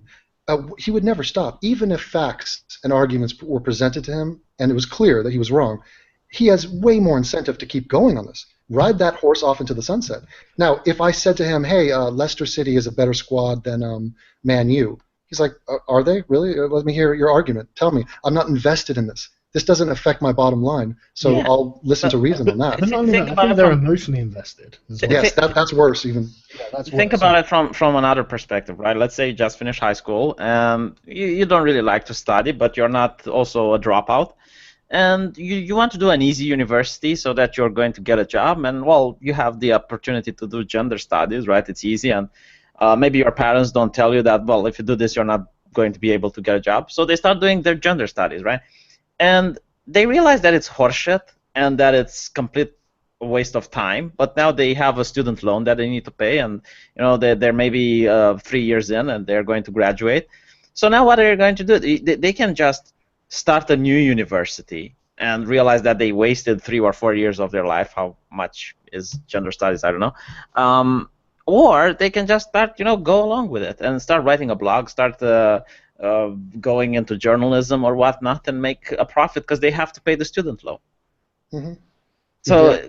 Not only that, I mean, gender studies. What the fuck are you? How is that an economically feasible degree to take? What Yeah, exactly but do you intend you're on talking doing? about kids. They're still children when they make the decision on what university they're going to go. And if no one is advising them, if no one is telling them that, look, this is going to be a poor choice, I'm not surprised that they're going to take poor decisions. I took the poor decision into going into law. I didn't realize. There is an abdication of responsibility on the part of the parents. What were you going to say there, Devin? I think this is one of the problems. There is the narrative that you're supposed to be a fully functional human when you get out of college, and you're going to be valued by society. And your whole life, it's do good in school, get into the good college, and it's all going to work out for you. And then these millennials, they pop out of college, and this is not just them, but every other group. Yeah. You come out and you're like, you're on the bottom rung of the ladder. Nobody gives a fuck about you. You have no power. You're in debt. And it's just like, that's a hard pill to swallow. I want to matter. So how do I fill in that void? Well, I get likes. I get retweets. I get views. Whatever it takes. Well, it's a desperate attention grab. It's also a need to make money. I mean, you have to pay off the loan. Hang on. But it's even deeper than that, though. It's what they do is play on people's confirmation bias, because all of them, if they're all looking for a home, if they're all insecure, all these groups of people, if they're deeply insecure people, then they want to have their biases confirmed. They want to know that that there are other people out there who think like them, and so they do end up. I mean, this is why they have echo chambers. This is why they just block people who will literally just send them statistics that they obviously don't have to hand. Look, this is some information you need, and block. I don't need to see it because this person is telling me what I'd like to hear. Yeah. I mean, the blocking culture is only what the religious used to do in the past, isn't it? It's crazy, isn't it? Yeah, I mean, I've never seen the blocking things. Well, usually people would get arrested. Like the only part in history in America that I found about the quote-unquote blocking things is during World War I, where freedom of speech was actually taken away from the Americans, and if you said anything against America going to war, you would be sent to jail. And that's when crying fire in a theater started. But other than that, I really don't know a generation that had the blocking idea. That I don't think anyone needed it because they haven't needed to protect their feelings. Yeah, I think the religious people did. Like if you'd have gone. No, they needed to protect their bullshit. That's what it is. Yeah. If you'd have gone into a church and you'd start questioning things and raising questions like, oh, Noah's Ark, well, how did that work? It's like the ark goes down, and if a lion eats a gazelle, well, then no more gazelles. How did that function? If you would start asking questions like that, then they would block you, quote unquote. They would excommunicate. It's all about narrative, isn't it? Because religious people have a narrative too. I mean, they don't want to acknowledge certain realities about, like, geological age and things like that. The sort of extreme fundamentalists. So that it's all about narrative, because any one thing that pops in can ruin the whole thing. But sorry, what were you going to say, Dan? I think it's about not rocking the boat. I think people want to make their lives as drama-free as possible. They just want happiness. Like, my ideal day would be, I watch a couple cat videos, play with a kitten, get a blowjob, drink a milkshake, I'm done. Okay? I don't want to see a video about rape in South Africa. I don't want that. So what do we get? We get YouTube channels, or I guess it's on Facebook, a thing called Upworthy. You guys familiar with that? Oh, yeah. Okay, so Upworthy, I understand it. I understand positive stories. The news is filled with dour shit. I get it. But if you take it to its extreme, that is the bubble. You've just created a world in which you want the safety, you want things to work out for the best, but you don't want to see things for as they are. and that's problematic to say the least. Yeah, no, it's silly. You know, you've got to be. It's about being fucking informed of the realities of life. Yeah, But and, it's weird that they've got this deep emotional need to never hear things that trouble them. yeah, and this was the delineation between adults and children. Yeah. We understand wanting to create a childhood of innocence, you know, that's great and all, but somebody's got to go out and kill the lamb. You know, you got to. There are You've got to things. become an adult eventually. Well, That's unless Yeah. you're a about taking vegan. responsibility for real life. You know. Unless you're a vegan, then no one needs to kill the lamb. But Yeah, by the way, you know what I mean. It's a metaphor for something. Something is going to come up. No, and we're going to I but know. check it out. It was actually a reference to Silence of the Lambs, and that was the Okay. plot of that story. Was Jodie Foster's character? She hears the screaming of the lambs. She goes out there, sees it, is horrified by it. Her dad is killing her little favorite pet and stuff. She sees the realities of the world, and her childhood is over. She's scarred for life, and she goes off and gets cum thrown in her face, and you know the rest of the story. But I mean, this is what we're. Yeah, haven't I seen that? noticed. But by the way, talking about vegans, I noticed a lot of SJWs are vegan as well, and I think it's because of the moral superiority that they like. It's like, I have this ideology means I'm better than you type of attitude. Yeah, but that's sort of like further down the line when they need to now wield this power against other people. How are they get? Well, now I have to do it through judgment and shame. You know, what can I claim, like you say, moral superiority on? The Right. fact that animals, the fact that I care about black people or gay people or women.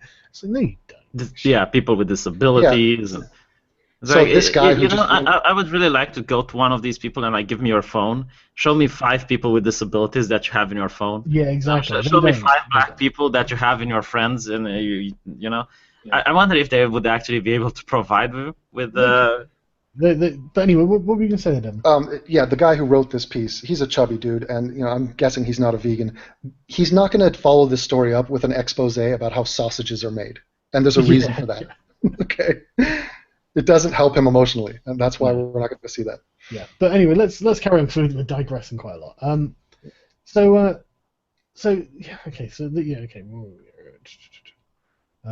So other people's racism, blah blah blah. When you see your close family members shot and imprisoned unjustly on a regular basis, it's like, I don't think very much of it is actually unjust, especially the imprisonment part. I mean, I think recidivism is something I was going to talk about in the video, but I never got around to because it was getting quite long as it was. But I think that one of the reasons that so many of these guys are fighting the cops is because they're probably on like their third strike, right? Okay, what is the third strike system? 'Cause They've got a 3-strike system where the first one's like a minor punishment, the second one's medium, and then the third one life imprisonment. Really, that's why the prisons are filled then. I mean, Yeah. if that's Well, the it's a corporate prison system. It's a for profit. So Wait a minute. that's retarded. it's corrupt. It is terrible. he just mentions unjust shootings and imprisonment, Yeah. and there's no mention of just shootings and No, imprisonment. none of them are just. Like, if you quantified those two problems next to each other, in my mind, it's 99.9 to 0.1. Yeah, and he's it's bitching about the probably not 0.1. quite that large, but it is mostly just. And I would venture it's right around there. And I don't know what the number is, but like Right, I but agree with you. It's overwhelmingly on one side. yeah, But you're right. He literally is. It sounds like to him all of these imprisonments are unjust, doesn't it? yeah, it's unbelievable. Not even a passing recognition of, there are some troubled black youth out there. I'll give you that. Like, nothing. It's- Usually, the Young Turks justify this as saying that most people who are black are imprisoned for dealing with pot. And Well, yeah, right. It's all the pot usage. Yeah, But well, what's- that's what they're saying. There is for the people in prison. There are a lot of drug felonies. yeah, but it's not like even not cocaine or heroin, like dangerous drugs. They will say it's like marijuana. No, but the reason is because they're comfortable talking about marijuana, and because it's about to be legalized across the board. They're not going to tell you about the heroin market or the crack market, because that's like, oh yeah, they do kind of do that a lot. Shit. Yeah, they do. But those markets are a lot smaller than pot. So pot's huge. It's everywhere. So it's these markets are a lot smaller, and I can. Do you know that they're going to release tampons with marijuana so to alleviate the pain during the menstrual syndrome? Like, fun fact. That's very interesting. But Yeah. but yeah. So this next bit's very interesting. I think Uh-huh. when you're trapped in a place where the police are your enemies. Okay, now that in itself is like, I mean, I suppose it's indicative of a mindset. Maybe we should be more empathetic to this. Trapped. I would hate to feel like I'm trapped in a city where literally the police are out to get me. You know, if you're at this sort of paranoid level, and you know, I've heard like, you know, from like black police officers who tell their sons, right, if it's a cop, you do exactly what he says, you don't give him any, you know, lip or anything like this, because there's the fear there, and okay, you know, I can understand that, but I love like, this next part, man. Oh, God. This says, where poverty and racism makes it more difficult to get a job. Wait a minute. So these neighborhoods are black neighborhoods. The racism in the black neighborhood is, how did that work? And how does poverty disable you from getting a job? yeah, but I don't get that. It's just buzzwords just throwing out Well, there. probably because like you can't get an education. No. Actually, right, again, every time he says racism, I'm in my head, I'm replacing it for fatherlessness, and that makes a lot of sense because I mean, how many kids like their dad knows someone who owns a shop and gets them a job working there and some of the stuff, it gives you the work ethic you're going to need. You know, he teaches you, and if you just replace racism with fatherlessness, that's true. You know, it probably does make it more difficult to get a job. It probably does make life tougher, but it's not other people doing this to you. Man. As a side note, Jesus Christ, we have 3,600 people watching compared to the Young Turks, which has Cenk Uygur on, and they have only 250 people watching. No, it's probably a rerun over there. No, it's a live show. No, it's live. Live show. I always imagine Cenk got the views, and then like when they did like, you know, the Young Turks Sports Edition or whatever, that dropped down to like 200 people. Or something. Oh yeah, they try everything, don't they? But I like this part where it says you're trapped in a place. How are they trapped? They can go anywhere. Go to Portland, Oregon. Okay, it's like 90% white. They love minorities. They love diversity over there. They hate whiteness over there. Go there. You'll have a great life. Try your best. You know, do good at whatever you want to do. There's no excuses anymore, people. To be fair, if you're abjectly poor, it is difficult to move house. Well, look, if you're living in an inner city like Detroit or any of these, you know, places, Baltimore, yes, get out. If you can get out, please get out. Go to the suburbs. Go anywhere else. I grant you that. Yeah, but I cannot. I don't think that's Sargon, you might not be able to afford it. There's always a way to make money. Like, okay, you make YouTube videos, right? But let's say something else. You know, you can. The way I used to make money was I had some bots playing Diablo 3 and, you know, selling items and shit. Like, if you really want to make money, there are ways that you can make some good cash. Yeah, but if you're, for example, like the single mother with 5 kids, those are. Well, that's your fault. You don't get the 5 kids. You say it's your fault, but then you're raising kids that you think are. You know, trapped in this area. You put that mindset into their head. You put absolutely. Them being, you know, an instinctive animus against the cops. You know, all of this comes from the sort of parents, doesn't it? So. It's a terrible cycle. I think it is. What we need is black flight. We know about white flight. Black flight is the next good idea. They need to leave some of these terrible parts of these cities and just start fresh somewhere. I mean, if you want to get serious about it. There's a distinct. I mean, I really do think it's bred a culture of encouraging and sustaining this. I met this taxi driver yesterday, and he was also selling perfumes and watches. And I'm like, why are you doing this? And he says, well, the customer is going to sit here anyway, so he might as well like look through the collection of perfumes. And I'm like, are you making money? Like, Christ, yeah. Yeah, because it's like, well, the woman comes in, right, and she looks at the perfumes and she likes something, so she's going to buy it on the spot. And the guy is like really business savvy because he does have a point. You know, what are you going to do when you go into a taxi? You're just going to sit there. So right. Well, you know, the thing is, in the black community in America, they have the entrepreneurial spirit. I mean, they definitely know how to hustle and get rich or die trying. The problem is they break the law to do it often. Yeah. So they're not starting up, you know, companies. They're but everything I told you is not breaking the law. You know, it's like but the thing, he's got a point. They do, and the thing is, you can hardly blame them if the thing is, people are a product of their fucking environment. You know, if you've got like successful gangs in these communities who are making a lot of money compared to other people because it's just generally a poor area. Oh yeah. You know, nobody's making any money. Then you can see the attraction of it, can't you? Well, I did a video, and there was a documentary about gang life in Atlanta, I believe, and they were interviewing this kid. He was like 15 or something, and he had teardrop tattoos and everything. And they asked him, "Why did you join the gang?" And he's like, "Well, I was all alone, man. You know, my mom was a crackhead, and she's sleeping all day. So I just felt like I could belong somewhere, and these guys had my back, and I figured why not? It's basically that's it. You got nothing. Yeah, I can understand why they join gangs. Right, and Yeah, so but I don't. really, how many of them are exactly like that? I mean, I think that's a case in the extreme. Maybe Yeah, that not guy is an really. extreme case, but I think a lot of them are probably Not really. like that, man. Yeah, not really, man. Because first of all, one of those things, his mother was a crackhead, but he had a single mom who was Yeah, struggling and not why there. aren't poor That's white communities like 73%. that? Why aren't pure white communities like that? I mean, you Because keep hearing the they white trailer they have trash thing. 77% marriage rate. Yeah.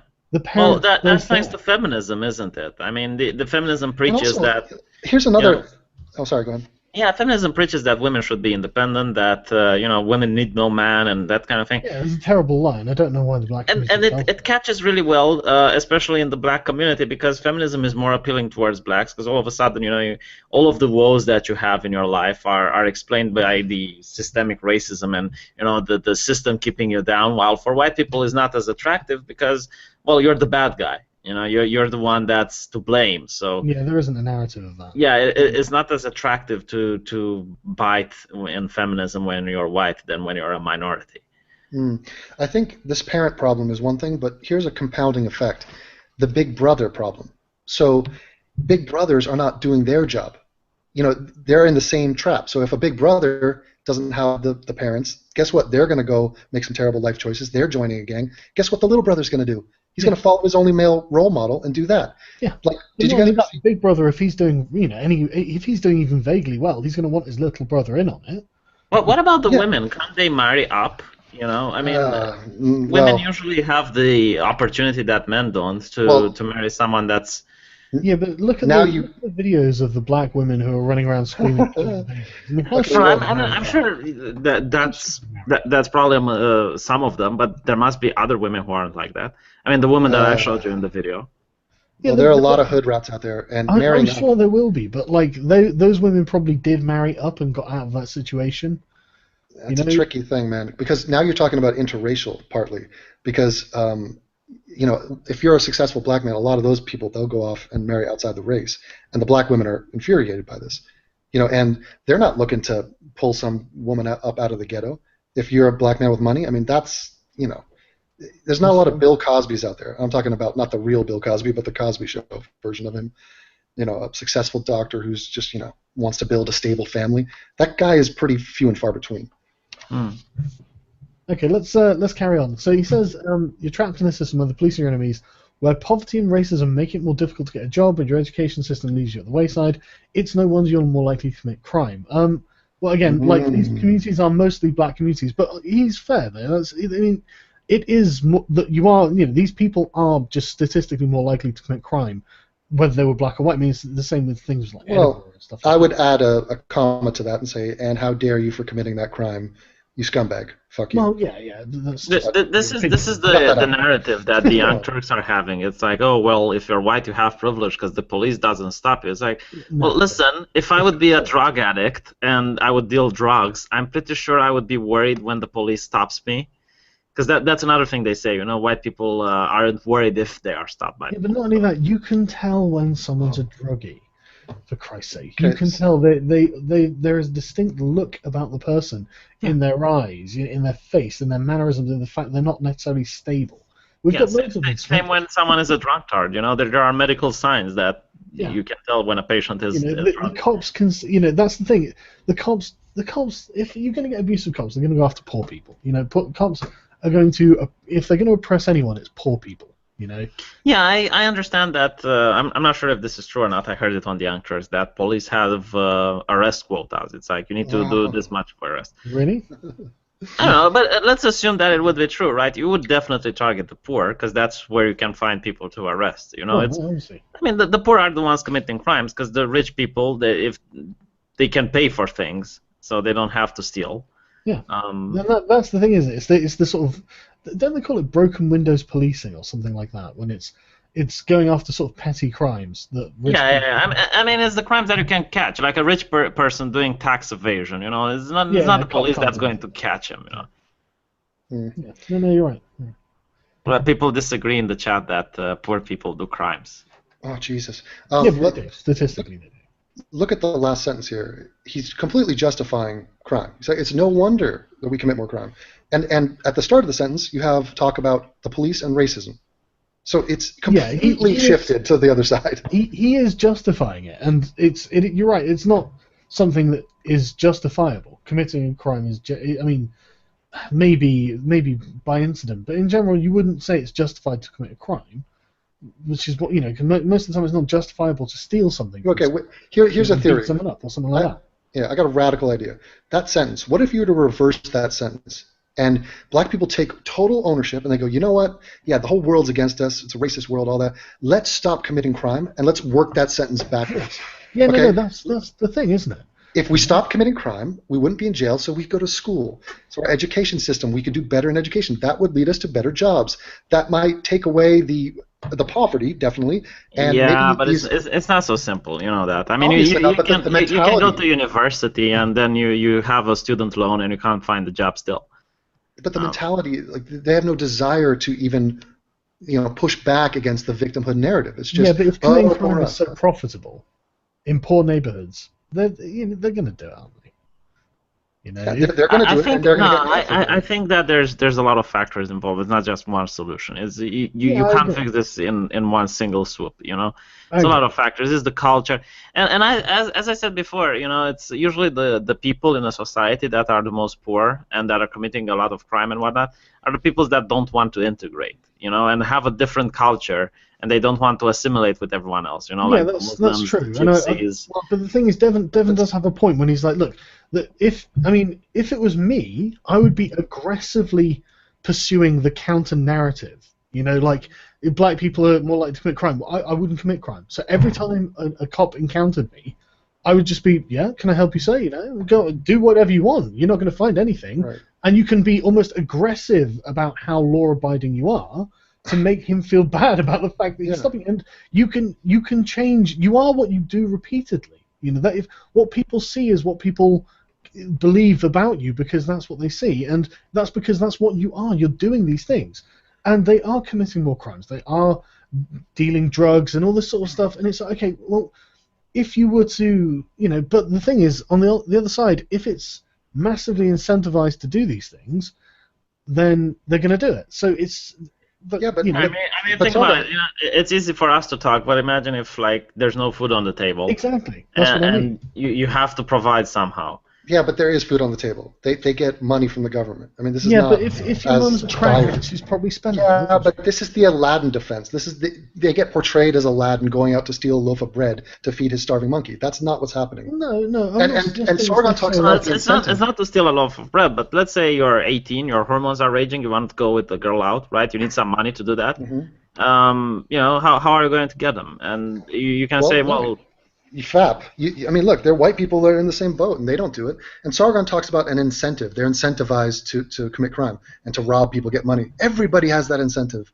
That's not an excuse either. I don't buy that. But it's about how strong the other incentives are in your life. I mean, yeah, okay, there is always going to be the incentive if I want something to go and mug someone, but then I'm far more incentivized in other areas to work instead. I mean, I don't go to jail this way. There is this video from Breitbart where it shows them actually talking with the people from black neighborhoods, and they're cursing at the Democrats, and they're like, look, that our neighborhood actually has a problem, and we would like to have jobs here, we would like companies to open, like we want to work. So I do think there are people who legitimately want that, and you don't see them in the news, you don't see them in the media. Let me see if I can find that video. Yeah, have a look for it, and we'll carry. What are you saying, Devin? What their narrative is now is definitely not working, so I'm up for other options. And what do they think the end game is? To blame white people and say it's racist this, racist that. It's not to abolish the police. That's not going to work. Reparations are not going to happen. What do they expect is going to help the community? Yeah, I mean, that's a really good point, actually. We can argue about whatever we think the actual solution is, but what they're proposing is just not going to happen flat out. And even, let's say we eliminate all police brutality. Every shooting from here on out is totally justified. Disarm every cop, mate. Disarm them all. Right. Well, let's say we eradicate that problem. Guess what? You still have the education, the poverty, the jobs, the parents, all the crime, all of that, the crime, the gangs. All of that's still there. It's not going to go away. Yes. That's the point I was making in the video about why do people black people commit more crime. But even if you are actually trapped in the racist system that's affecting you in all of the ways you're saying, that's not holding you back. You know that you could still decide to stay in school and to do a thing, and you could still do things. It's just that you choose the path. I found the video. Can I share the screens? Yeah. Okay, hold on. This is a really interesting video, right? It's a completely different narrative than the one you usually hear on the media, and it's very interesting. For me, it makes me feel really bad for these people, to be honest. Well, okay, but before you start, that's actually what I'm trying to get across, is that I don't want to just condemn them, and I appreciate that when they commit a crime, they knowingly commit a crime, and they are the sole person who takes responsibility for the consequences of that crime, but that doesn't mean that they're terrible people. No, nobody's saying that. But hey, Sargon, one thing that is, because they polarize it so much, I think people forget that on the other side. Okay, I am rooting for them. I want the black community to be doing just as good as the Korean community. Okay, I'd be delighted with that. But I will tell you, as a white representative from America, that we are sick of this shit. It's obnoxious and it's annoying and it goes on and we get the blame for it and it's fucking pathetic. It's like we are in a boat right now, okay? And our boat hits an iceberg and the captain looks over and goes, wait a minute, that iceberg is only sticking 2 inches out of the water. That's no big deal. You're ignoring the fact that iceberg goes underneath the water and is a huge block of ice and our hull is eviscerated. Okay, stop bitching about the 2 inches of ice. I can understand that as well. I can understand how. I mean, Black Lives Matter is one of the most obnoxious things I've ever seen. Let me play this just for 1 minute so we can. Well, you guys do that. I'm going to go grab a cup of tea, and you can just abridge it when I get back. Okay. Like broken homes? Yes, we can. Do you like broken communities? Yes, we can. Do you like broken families? Yes, we can. Everything in Chicago is controlled by the Democratic Party. Everything in my community is controlled by black Democrats. There is no Tea Party in my community. There is no Republicans in my community. So they can't blame Republicans. They can't blame Tea Parties. Most American people, especially people of my ethnicity, they don't understand that people create jobs, not government. They think, if I go out to get a job, prime example, they have 1,000 jobs in Walgreens offering. You got 500,000 people standing in line. They don't understand, a lot of Americans, including people of my ethnicity, they don't understand that people, since the pop and mom shops, create jobs. Democrats have been in control of this community for about 40 years. Right. And my question to you is, do you feel that it's the policies of the party have helped this community or hurt this community? It has hurt this community because they feel like that they can just take us for granted and that we're just going to vote Democratic anyway. But if there was a Republican who was out here doing what I feel he should be doing, I would vote for him. There have been a lot of movements where players at the table within the community that have been there for a while, but there's no effect again. Do you think that their interest is in the community, or are they self-motivated? I think they're self-motivated, and in a lot of cases, their interest is not in the community, and in a lot of cases, a lot of them don't even live in the community. And is that black leadership or white leadership, or?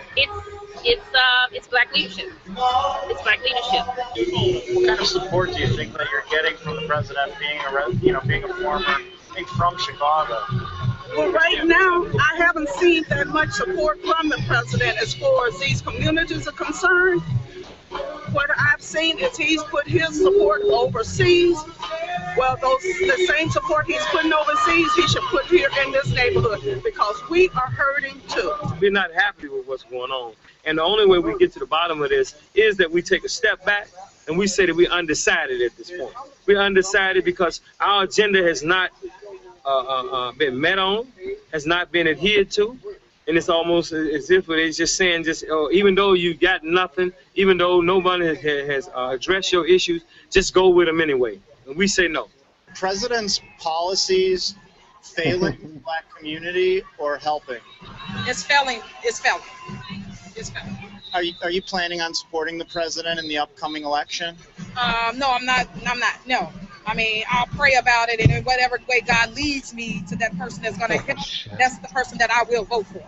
What do you think the biggest obstacle is to jobs going to residents of the community? We're not included. Who's doing the hiring? Who's controlling where the money goes? As far as the community outreach, once again, these community-based organizations that's taking money and shuffling paperwork, but not really reaching out to the community. And then the first thing they holler is, oh, they have no training. But then after you train them, the first thing they holler is, oh, you're not in a union. Well, the union won't let us in. As a whole, they will not let us in. They figure out any ways to close the door stuff. I'm not union. Even though I'm a union carpenter, that's what the union trained me, but the union doesn't work for me because I'm going to say it right out. They're prejudiced against us. Does the black community want jobs? The black community needs jobs. We need them, we want them, and it's a matter of life and death to us. It's more important. Sorry? Yeah, that's a really interesting point. The whole idea of sort of local corruption being a problem as well. I hadn't really thought about that. Yeah, but do you hear the Black Lives Matter talk about it? No, of course not. Of course, because they're not from the neighborhoods. They're rich people that are I on think universities. these people might be complaining about is basically Black Lives Matter. Well, I mean, this video is a Breitbart video that's a hit piece against Democrats. So, I mean, this is a political tribalism. That's all this is. Okay, but do you not think these people have legitimate points or what? I think they're sort of talking. I just don't. I mean, look, to blame Obama for the situation of blacks, it's a little bit shallow. No, they don't blame Obama. They say that he wasn't helping, right? So Yeah, well, they are saying that they're dissatisfied with him. It's not that it's his fault. It's that he's not doing anything to. Once again, it's passing the buck. I mean, take. Yeah, but they're definitely not blaming white culture. They're not blaming racism. You know, they're not blaming the systemic slavery brought in America and whatnot. Well, I like the moment where the woman says she's going to pray on it, and. Well, yeah, there's religious people that are white and black. You know, don't tell me there aren't religious people who don't vote. You know, either way. I think they wanted to say that Democrats usually promote secularism, and there are a lot of religious people that are black as well. Mm-hmm. Because the narrative goes that it's a white Christian male. It's never a black Christian or anything like that. Yeah, I mean the blacks are so wildly democratic that is kind of interesting that the policies don't seem to be helping. So maybe something new would help. Yeah, but that's my point. Black Lives Matter never talks about this issue. Yeah, no, they don't. And I'm looking at these people, and I can actually feel for them, because as a person who has been through poverty, I can relate with what I'm hearing here. I can't relate with any of the bullshit that, oh, I'm black, you're white, and white people have it better, and black people have it worse. I can't relate with that. But when I looked at the video and I saw, that they are bringing up issues that any poor person can relate to, like, oh, I finished college, why can't I find the job? I now know how to do carpentry, why does no one hire me? That's something that I can definitely relate with. I hear that. Now look at this bullshit. Who suffers more from the war on drugs? Black people. Well, hang on. There's something before that I want to get to, actually. Okay. I find it quite interesting that he's telling them that they don't have any control, right?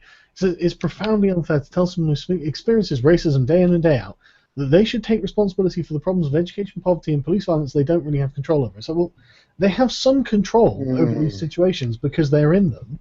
And if you're going to do anything, if you think that it's racism that's everywhere and these people are racists, what choice do you have but to use your own agency and take responsibility for what then happens?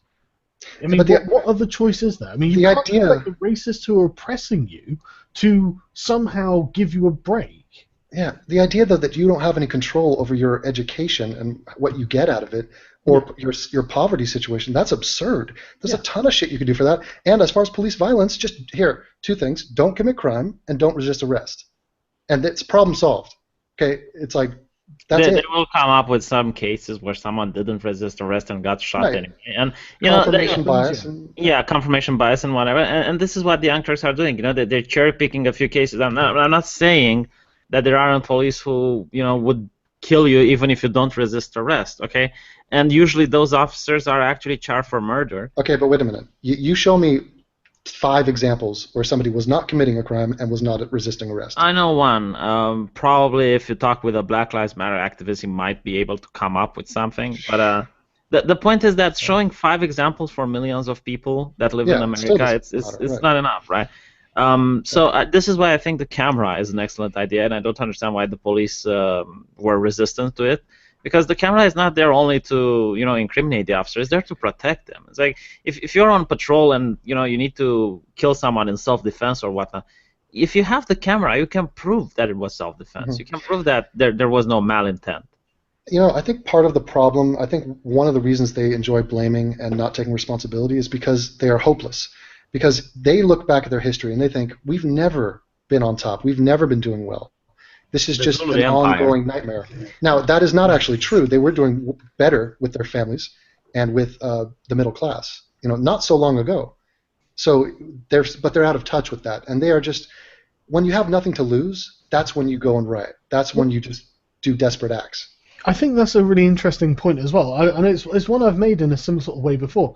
Isn't it really irresponsible to teach them so much about the darkest parts of their history and make it really hang over their heads? Yeah, and have Black History Month. And yeah, exactly. Have Black History Month. Look at all this. Look how oppressed your people were. I think they want black people to be kept down. I think they want racist diversion in America and whatnot, because then you're not going to pay attention to the important events when you have people rioting in your town. They thrive off that. And there was a recent video that Snoop Dogg did. Snoop Dogg, he gets stoned and he does videos now. And what he was saying was, oh my God, there's another slave movie, a movie based about slavery coming out. And he was pissed. And he's like, don't go see this, y'all. This is bullshit. Let's not just, go back into the past. I'm actually upset that there aren't any more slave movies. I don't know where they're coming from. No, it's just like Melissa Harris Perry for MSNBC when she was like, I keep a picture of slaves in a field on my desk. It's like, holy shit. And so this is Snoop Dogg. Now just imagine this. This is a guy who came from nothing, total poverty, no father, the whole deal, was a gangster, all of that. He became a multimillionaire, internationally beloved guy, and he's saying, look, let's just do stuff. Let's take positive action, not just, focus on slavery. And then the Young Turks took that video and said, no, Snoop, you're wrong. We need to talk about slavery some more. Jesus. And they process their guilt with the whole thing. And they say, black people, just don't worry. Just seriously, don't do anything. Just lie down. Just lie down in the fetal position. And you're the victims here. We'll get it's the whole ideology of giant brown buffaloes will take care of you. It's not your job to educate people. It's not your responsibility to do anything. And I think this is like the SJWs treating black people like slaves. I mean, slaves to the ideology now. It's like, you just need to listen to me because I'm going to talk for you. And you'll notice that black people who are against SJWs, they're considered to be like the Uncle Toms, and they get so much hate from the community. I spoke with someone who is a Patreon of mine, and he is black, and his family berated him and pretty much ostracized him for not wanting to affiliate with the Black Lives Matter movement. Well, look, let me tie it back to the Nazis because we have to. If you're going to scapegoat somebody, do it like the Nazis did. You scapegoat the Jews, but then at least you got to go build some tanks. You know what I'm saying? Like, get busy. You have your target. Okay, fuck white people, we get it. They nationalized the banks. That's what they did. That's why they blamed the Jews. It was pretty much a smart business. But the point is, they got off their asses and they did something. And I'm asking the black people to become modern-day Nazis. Well, they killed cops, didn't they? I mean, they did something. Okay, maybe some of the details were not. Don't copy the details, but copy the work ethic. Less murders and genocides, more work ethic, more autobahns. The thing they don't realize is that if they keep killing cops, cops are going to fight back at one point. Yeah. Well, and then you're actually going to have racism. Black people. Yeah. You're not going to be dealing with some guy who's a Black Lives Matter terrorist. And look at the Young Turks fanning the flames, right? They've released a video today. Let me see what's it called. Apparently, there were Black Lives Matter at a baseball or something like that. Let me find it. Oh, cops abandon post after athletes honor victims. So there were like some Black Lives Matter athletes, and the cops, just left. And the Young Turks like horrible, chanting there, like that's disgusting, right, I'm right, horrible, right. and you're just fanning the flames of this shit. I mean, of course, cops are sick of Black Lives Matter. You know, of course, after seeing people killed in Dallas, they hate it, and the media just makes it worse. Like I seen a video from the media saying that one of the cops turns out to be a racist, a neo-Nazi. Yeah, well, they're trying to smear one of the victims. And let's assume that is true. Let's assume that is true. Was he? Did the shooter know that he was a neo-Nazi? Does it make it okay? Is it okay to shoot neo-Nazis now? Yeah. Was he neo-Nazizing when he got shot? Yeah, that's some weird victim blaming. And you know, to make it worse, the truck in Nice was also white. You know, and that doesn't help our cause. No, do you know that the truck? They did that on purpose, didn't they? Do you know that the truck killed people? Like the truck killed people. Oh yeah. I love those articles. Yeah. No, the Young Turks called it truck attack in France. It's like a lion attack in fucking Serengeti. No, it was Optimus Prime. That's what it was. Optimus Prime in truck mode. Trucks go wild. Yeah. Trucks fight back. Just Jesus Christ. MSNBC tweeted out calling it an accident. I think it was. Oh. The only person to stop a bad guy with a truck is a good guy with a truck. Yeah, exactly. I love that accident because it's literally the exact opposite of that. Yeah, exactly. It was intentional. There was also what was the article where it said Muslims accidentally killed? It was just like, how do you know he wasn't trying to also kill Muslims? Oh my God, Jimmy Dore on the Young Turks, he was trying to divert this into a talk about Iraq. So he's like, yeah, I know that there were some people died in France, but hey, there was a bomb in Iraq that killed 200 people, and we didn't hear that in the media. It's like, that was Muslims too! Jesus Christ! No. Let's talk about it, because I often hear this from my friends. It's like, why don't we hear shit that comes from Libya? And like, okay, the people who are next to Libya hear that shit and care more about that shit, okay? They don't care in Libya. They probably don't have French flags now because this happened in France. You know, it's like when you hear something happening in your own building, you're more concerned because it's closer to you. And you're thinking, you're thinking, holy shit, it happened to them. It can happen to me. You know, when if it's something going on in a different town, you're not going to be really concerned about it the same way because it's so far away. Yeah. If you want equality in the world, just rest assured that the people in Iraq give as few fucks about the people in Nice as the people in Nice do of the people in Iraq. Exactly. They literally don't care. No. But yeah, so yeah, who suffers? Do you really think that if black people committed less crime than white people, the police would go into their neighborhoods less often? What the fuck sort of statement is that? Yes. Run that by me again. Do you really think that if black people committed less crime than white people, the police would be in their neighborhoods less often? Yes. Yes, I do think that as well. Wait a minute. Here's something. Here's something that progressives don't understand because they just are complete morons. The police isn't this unlimited manpower source. I mean, we like to think that the arm of the law is long, but it does have limited manpower. So they send their people in the area they're considering the most dangerous. They don't send people in areas that are considered to be safe because they don't. Right? Not only that. Imagine in like 5 years' time, if black people or universities said, you know what, we're going to aggressively follow the law, so the police have literally got nothing to complain about. For the next 5 years, black people are literally like 1% of the crime rate or something. You know, whereas in comparison to everyone else, the Mexicans all are looking terrible, and the police blow right. Okay, after 5 years, we found that black people are committing disproportionately the lowest crimes, and yet they get the highest policing. Is this justified? How are they going to say yes? We're going to carry on doing that. You know, it's actually. Why are we sending cops there? They're not committing fucking crimes. Yeah. But at every police station, they actually do this every year. They look at the neighborhoods that are the most dangerous, and they decide. You know, sometimes the mayor looks at it and go like, okay, this neighborhood is so dangerous, we're going to put 2 police stations here. You know, I mean, all of this is planned because it costs money. You know, sometimes police refuses to go after some criminals because it's not economically feasible for them to do it, and it's a reality that's not usually discussed. You know, it's like, let's say someone stole your wallet.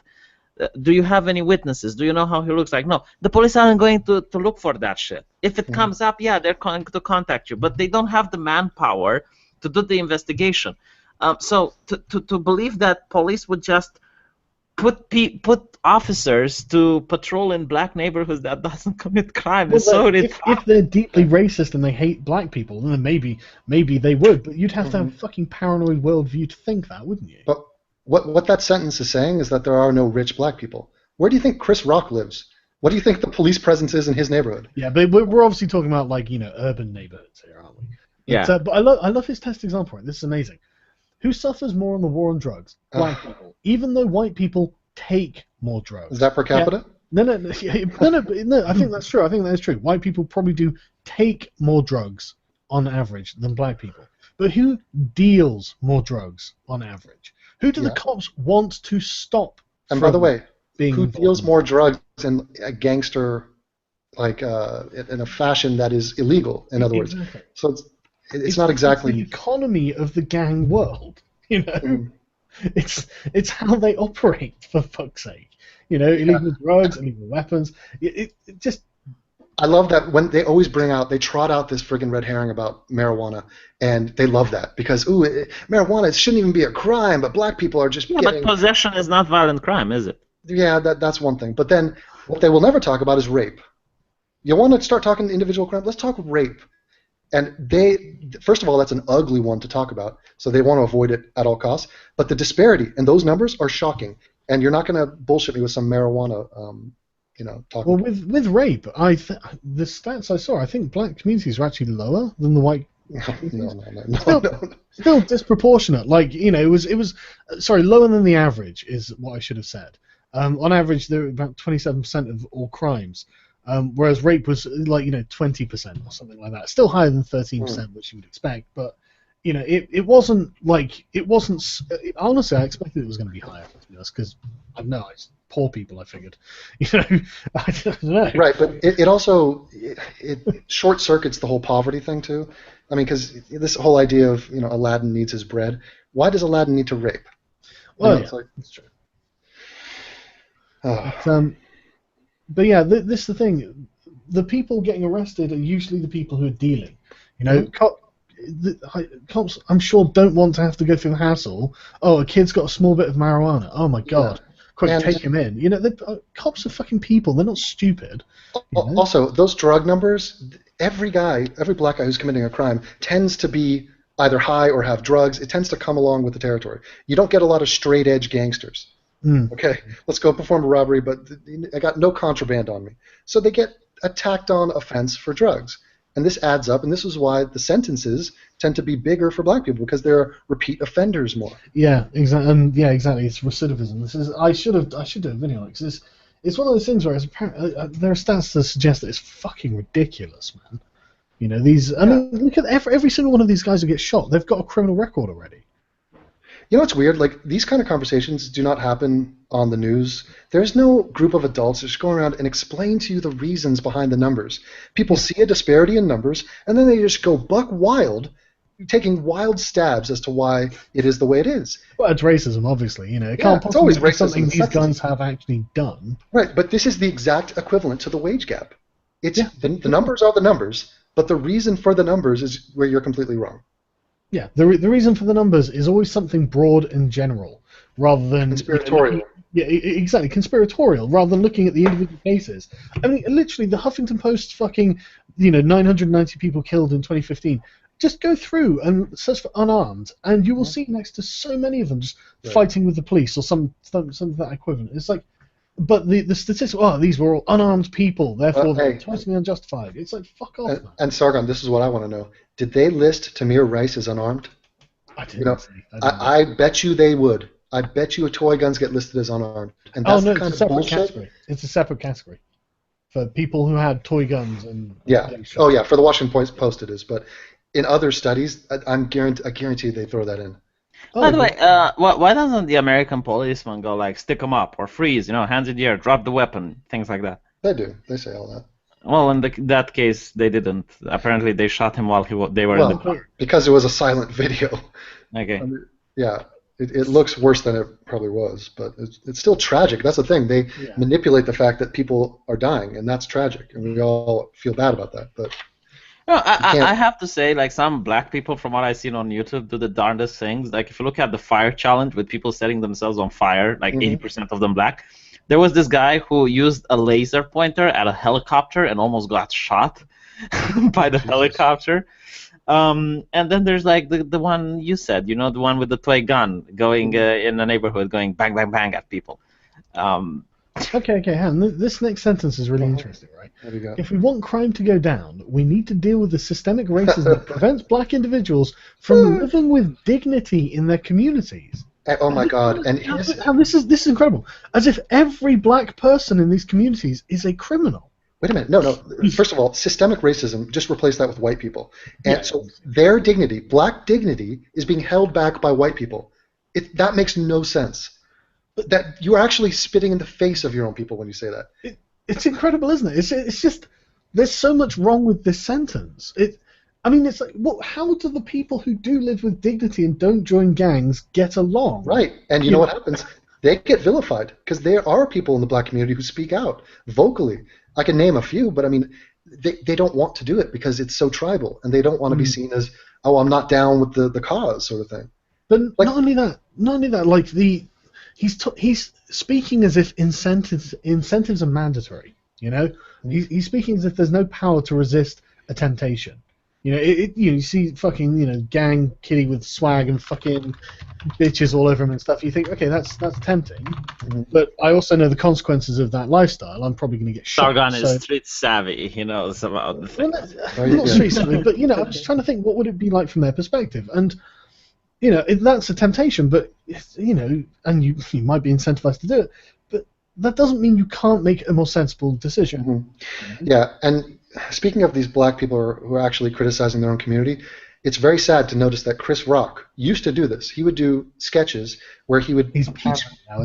Yeah, he would teach black people. He'd say, guys, if you don't want to have the cops fuck with you, here's some tips. Stop committing crimes. I mean, he literally said that. The same thing I said, and I got called a racist for, Chris Rock said. And he said, if a cop comes and tells you to do something, do it.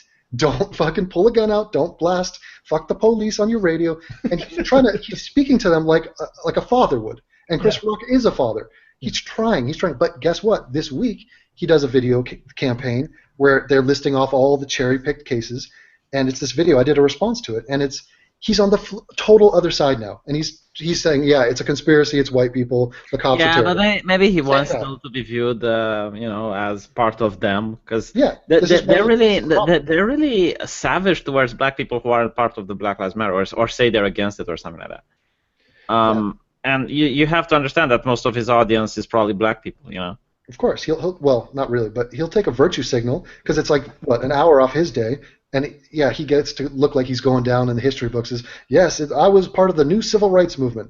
The problem is, this isn't the new civil rights movement. This is the KKK. The shocking thing is that they and the KKK have so much in common. They're for segregation.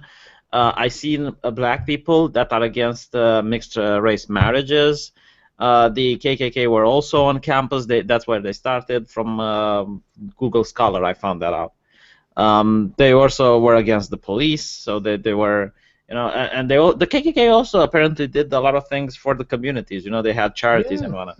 And that's what they always try and emphasize with the Black Panthers, isn't it? Yeah. Oh, they did all this community engagement. It's like, oh, that's great. I love the idea that a black supremacist group is doing a lot of community engagement. That's just amazing. Hamas does that too, by the way. Yeah, exactly. Yeah, all of these terrorist organizations do. Yeah, the interesting thing is you can't really find out about the KKK. You need to go on Google Scholar and read academic papers and whatnot. And probably the reason is that you would see how much in common Black Lives Matter ideology has with the KKK. It's just switched around. It's for black people. But other than that, it's like it's shocking. And they get away with it. There's really no stigma for being part of the Black Lives Matter. Yeah, we're seeing the end result. I mean, it's been inching this way. Now we're just seeing an extreme comical version of it, and it's got to stop. There's got to be a pushback. Reason has to win the day here. But I'm not seeing it. I mean, on YouTube, you'll see a little bit of pushback, but not on TV. Of course, I don't watch much TV. But I'm really curious if... Not on TV. Yeah, I'm really curious when someone is going to call out Black Lives Matter. I mean, let's say they shoot some more cops. Do you think it will ever be called a hate movement or a terrorist organization? It already is in my book, but yeah, I mean that would be Officially, I mean. Right. It should be completely disowned by everybody. When does the Southern Poverty Law Center write them up as a hate group? Well, they did have the Nation of Islam as a hate group for a while. They took it off. What? They took it off? Yeah. And by the way, I saw a speech recently of Farrakhan, it's from last year, openly calling for violence. Like he wanted people to rise up and kill. The Nation of Islam murder Malcolm X. Yeah. So I mean, you would think. Well, I'm pretty sure they did. So, like, okay, yeah, they're not. It's just totally fine. Everything's cool. Don't worry about this. The Black Panthers are on the rise. I mean, the new Black Panthers used to be a joke. I bet you they're growing in size now. I mean. So I've just had someone's tweeted in response to this stream at me. I reiterate, what about you as liberal in any sense since the 19th century? I'm gonna say nothing. I like to think of myself as like a 19th century liberal, man. Wow, Jack the Ripper liberal. Okay, calm down. You know, I was called a proto Drake for saying that. This is the point, right? This is a this proto is the entire SJW. Sorry, my bad. This is me off about everything. Liberal used to mean the essence of it was a belief in people's agency. You know, the belief that if you just left people alone, they could fucking get on.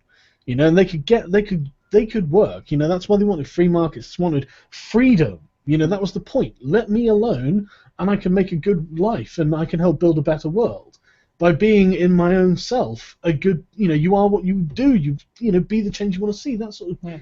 You know, this was the purpose of liberalism, and then the progressives are the complete fucking opposite. You can't do anything. You're a failure. We want the equality of outcome. You know, it doesn't matter about having opportunity. Blah, blah, blah.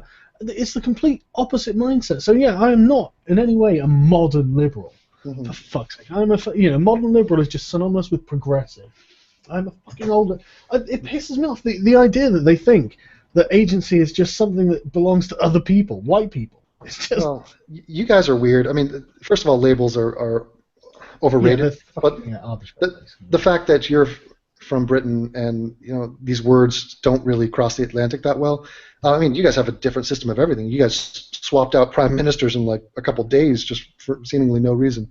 That's kind of bizarre for us. It's not how it goes down over here. Yeah, but we have the sort of old European definition of liberal, which means get off your ass, you lazy fuck. You're the one who bears responsibility. That's the point of freedom. You are the one who's responsible for what you do because you're free. Let me ask you guys a question. What is the Black Lives Matter people, or all these sort of victimhood lovers in the black community, how do they account for the fact that some black people are successful? And I'm not talking about celebrities or sports stars. They work the system in their favor. That's what I say. White supremacy is using them. Yeah, or white supremacy is using them. The second argument. Conspiracy theory, basically. It's really strange. It's like I want to hear from just a black dentist. Just like I don't want to hear from a soap opera star. I just want to hear a regular guy who's like, what the fuck? And the thing is, that guy is probably, Republican. Republican. He's probably. That's why. That's why you never hear from them. It's true. You get people like Ben Carson. And like Tommy Sotomayor is going to be a guy like that. Oh, you do hear from them. What's that actor that played in Men in Black? Will Smith, right? He was bitching about Oscars so white. Yeah, well, how many has he won? Go watch my video on that if you want to look at that. He's lost twice, and both times he lost to a black guy. That's beautiful. One of the black guys I went to high school with, actually, Forrest Whitaker. So we had the same educational background. Now he's a multimillionaire. Good job, Forrest Whitaker. How did you do it?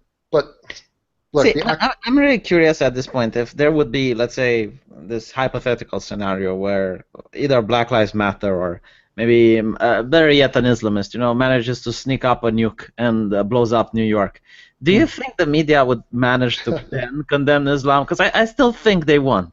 I still think it wouldn't be Islam. In their minds, Islam, they've got a specific definition, and it doesn't involve terrorism. Yeah, but something like so horrible that would shake the entire nation. Yeah, they wouldn't say it was Islam. They would say it was just crazy terrorists or something. It's interesting. How would you predict they would react to Pearl Harbor if it happened today? With Pearl Harbor with social media, what does that look Japanese have probably got Asian privilege. Not all Japs. No. They would definitely. They don't give a shit about Japanese. Yeah, they don't care about the Japanese. No, the Japanese are white culture, if you don't know. Yeah, but historically, Pearl Harbor was like the one thing where everybody's like, okay, fuck it, we're in war. Perfectly morally justified, let's go kill those people. If it wasn't the Japanese, if it was like, I don't know, Algeria or something, you know. No, a better question would be, how would America react to another 9/11? Like, let's assume the exact same copy-paste scenario, would happen tomorrow. You just carpet bomb ISIS. I mean, it's just, you got to get That's rid what of the whoever it Russians was. did. Do you know the Russians had the same problem like America does now, that they would have terrorists, sorry, not like America, like France has, they would have like one terrorist attack each month. They carpet bombed the shit out of the Muslims. And of course, there were problems with the humanity and human rights issues and whatnot. They stopped getting terrorist attacks. Well, I don't really want to start carpet bombing anything. Carpet bomb all of our problems. That's the way. It's the way out of it. Yeah. Okay. Let's carry on with the article. So yeah, this is a very interesting thing as well. Sargon is wrong. Yeah, when he says that we're blaming this inequality on something that happened 100 years ago. I don't think I actually said that. But I think this is just... I don't think I brought up slavery in the video. Yeah, but that's what he's saying when he says systemic racism. Of course he's talking about that. Yeah, but this is, I think, just coming from him now. He's sort of fallen into his rhetoric now. Strong, sure. Yeah, but we're blaming it on things that are happening now. It's like, yeah, okay, we're talking about racism. I would say fatherlessness. But yeah, even the stats that Sargon cites in his article, 10% of married black families live in poverty, 46% of single mother household lives in poverty, are significantly higher than the general population, where, and he gives different stats from, I gave FBI stats, I think. Okay, sweet. And because those stats are different, that's the fault of white people, obviously. Yeah, well, no, he doesn't say that my stats aren't true. He just also gives some stats. Different year, whatever, okay. But they're still the same basic proportion, where in 2014, 30.6% of households headed by single women were poor, and 57% of households headed by single men, and 6.2% of married couples. So tiny number of married couples, huge number of single women, right? Proves nothing. No, it just proves my statistics. That's exactly what I fucking said. It's just I've given the ones specifically for the black community, which are higher. The 10% for married black families, or 46% for the single mothers. And he says there is still an enormous discrepancy, and yet Sargon treats the statistics as if they prove that poverty is black people's fault. That's the bottom line. They don't think it's their responsibility. When they do economic standing. Exactly. They don't think that if you make choices that are going to make you poor. Okay. So look, here's the point. They want to be handed the cookie of, look, slavery was a bum rap. Okay, you got dealt a bad hand. We understand you don't have the same starting point, historically speaking. But come on, guys. Come on. Can we rally the troops? I mean, it's been a while now. They don't seem to understand where wealth comes from. That's I mean, not black people, but this guy. I mean, not regressives. If you want to red pill them, they would have been slaves in Africa anyway, because the slaves that were being dealt to the Europeans were actually caught in wars in Africa. So if they would have stayed in Africa, they'd have stayed as slaves to other black people. It's not And also, it's not useful to talk about that from a pragmatic standpoint. No, it means nothing. All we can do is today. Right.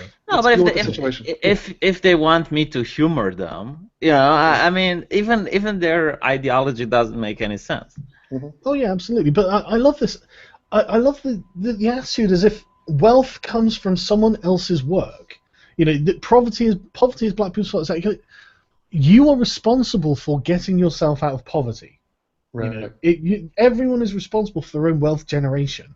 Let me ask them a question. The fact that there's twice as many white people in poverty in America than black, is it those white people's fault? Or is it the white system of history, supremacy? Yeah, they're going to say, well, there's more white people. So no, I understand that, but there's still twice as many. So whose fault is it that we have twice as many whites in poverty there? Like, would they say, well, Irish. See, I suspect that they would say, well, that's their fault. That's just white trash. They're just fucking around. It is their fault. But okay, that's too general to say that. But there are things that you can do to get yourself out of poverty, and the most glaring one is don't have children out of wedlock. And we know this from the statistics we literally have in front of us here. Okay. Where you're 4 times more likely to live in poverty if you're unmarried as a woman. Yeah, I mean, you're not married to have kids. There are some gaping holes in this argument, and I think Go on. You, being a British person, might understand that, look, there are classes, right? You have poor white people in Britain and rich white people, Being a right? British person, I understand. And race does not come into play there. You can't just, it's That's not an true. excuse. If you're just some dude from, Swindon and you're just like, yeah, I'm but dirt poor. Yeah, but It's we're not talking because you're white. Yeah, but we're talking about poverty rather than what I'm not suggesting these people go to like the upper class, but you can get yourself out of poverty. You'll still be poor. Right. We're talking about people who are collecting, money from the government because they can't afford to live. And as sad as that is, the move from poverty to poor would be instrumental. That'd be a massive success story. Yeah, exactly. That's what I'm trying to say. They don't have to become like upper middle class, but they can get to lower middle class probably. Like where they've got a house and they've got a car and stuff. Sadly, the poor is the new middle class in America. Well, yeah, it is. That's true. Yeah, but they've still got some. That sounds how awesome America is. In Romania to be able to have your own house and a car. That's an accomplishment, that there's still people living with their parents, not because they don't want to move out, but because they can't. But the thing is, it is possible. All you have to do is follow the most boring rote sort of life imaginable. The yellow brick road. Yeah, exactly. It's just the don't get me wrong. It's going to be eventually quite soul destroying, but if you started from a place of absolutely nothing, then it's better than having absolutely nothing for the rest of your life. Yeah, and just the whole vibe of it just comes across as weakness. It's just like, talk about dignity. Have the dignity just to man up and take control of your life and your community and your family. It's like, does that never kick in? Yeah. It's weird to me that. And they talk as if every black person is suffering this, though. As if there aren't rich black people, Yeah. Oh my God! You should have seen the NBA stars get up and bitch about this. Like collectively, there was like $5 billion on the stage, and they're talking to us about. Jesus, yeah, go on, Tom. It's like when Beyonce goes on about it, isn't it? It's like, fuck, you're worth like $50 million. Hold on, the NBA is a good point. You have the people in Brazil who are poor as fuck, and they play football all day just in hopes of managing to get out of poverty. You don't see black people like trying to reach into the NBA or anything like that. I mean, it's the idea of a dream. They're clearly not going to make it. It's like playing a lottery. But it's the idea of having a dream. It's like one day maybe I'm going to be. I'm going to be the best. I'm going to do this. I'm going to change my life. You don't really see that. You only see it in Brazil. You don't see it in America. True. But yeah, they I don't like the way they're treating black people as if they can't do things. Again, this just strikes me as the soft bigotry of low expectations and just sort of no expectations, dude. Yeah, well, yeah. That's even softer bigotry. That's the name of it. All right, these people are taking that to the extreme, and yeah, it is just soft racism, isn't it? Yeah, but honestly, he has no expectations of black people. What has he asked from his own people in this article? What has he taken responsibility for? Nothing.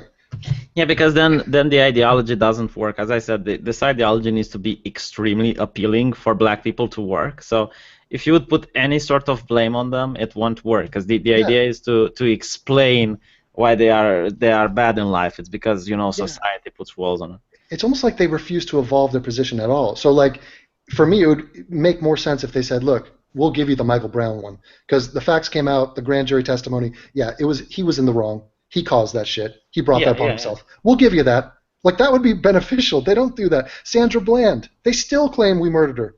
We didn't. She killed herself. There's no evidence whatsoever. They still will bring her name up when they list off their cherry picks. Okay, can you see my screen, by the way? Yeah. Isn't this like the best the best shot ever of him explaining to you how the world works? This kid doesn't know anything. I love it. I like the fact that someone in look at the chat, Bernie. Like BLM equals KKK. I just love that they've got 3 million subscribers and 400 viewers. Oh, by the way, this is since I put the picture up, because it's probably people from your chat going there. We have right now 3,700 viewers, almost 4K. But anyway, right. This next bit's actually quite brilliant in the way he's phrased it, right? So he says that, she says that Black Lives Matter. I'm not saying that Blue Lives Matter less. And then Sargon goes to a clip of the crowd shouting, "What do we want? Dead cops? What do we want now?" It's like, okay, frankly, I mean, is there any doubt that those people were Black Lives Matter supporters? None. And by the way, this is just a not all, but it's also a. It's like they're not official. Yeah, it's not an official member of Black Lives Matter. It's not a spokesperson. They're not on the payroll. Yeah, So it's therefore, literally No True Scotsman that she's doing, right? He's doing. But I just love it. The idea that these people aren't Black Lives Matter, so they're almost exclusively black. They're marching around saying they want dead cops, and this isn't connected to the movement that is literally, by your definition, mate, directly opposed to police. Yeah, and by the way, there are no true Black Scotsmen. So just fun fact. As if these people wouldn't. I mean, if you walk up to these people and go, "So all lives matter," and they're like, "Oh yeah, sure." I hate the cops. I want dead cops, but yeah, all lives matter. Yeah, imagine that. You fast forward to 2016, and the phrase "all lives matter" is a controversial statement, which is going to get you called racist. It's racist. It's not controversial. Yeah, it's racist. Unbelievable. Oh.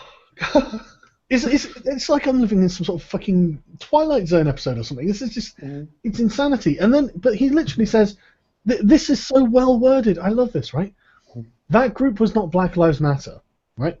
It was a rogue march at this point, a split-off group from the Millions March in NYC who released this statement. So this is not a statement from Black Lives Matter, some official organization, to say that this rogue march was not Black Lives Matter. This is a statement from the Millions March saying this is not a Millions March, part. They're a splinter group of us. They're probably the Black Lives Matter people in the march who have gone off and got themselves worked up on this stupid thing that they're trying to distance us from. We are splitting black hairs here, and that is very difficult to do. Yeah, if you see earlier. But he says, they say, on behalf of the Millions March, we express our deepest condolences to the family of the officers. Our march was a peaceful thing, blah, blah, blah. We have nothing to do with that.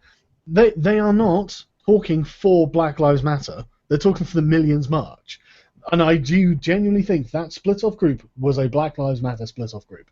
And I think it's ridiculous to suggest they're not. No, here's the thing, right? They talk about hate speech, and it's... I mean, if you Google free speech, let me just show you something, because this is this made me puke, right? So I'm going to share the screens now so you guys can see it. Right. All right. So we go on Google and we Google free speech. Then we go on images, and you have things like. Let me see if I can find it where free speech is a responsibility and shit like that. There we go. Freedom of speech is not a license abuse; it is a responsibility. This is something that progressives will always point out, and it's like, okay, so you have this group that keeps talking about how cops are oppressing people when they're not, and how black people are oppressed and whatnot, and then you have people. Splitting from your group and saying, what do we want? Dead cops? When do we want it now? And you have people killing cops. Where is your responsibility for your speech? If that's what they say, and obviously they're giant hypocrites, then once again they're giant hypocrites. Well, I mean, look at this. We condemn freedom of speech that hurts other people's feelings. Well, you kind of hurt the cops' families' feelings. Yeah, I imagine calling for dead cops.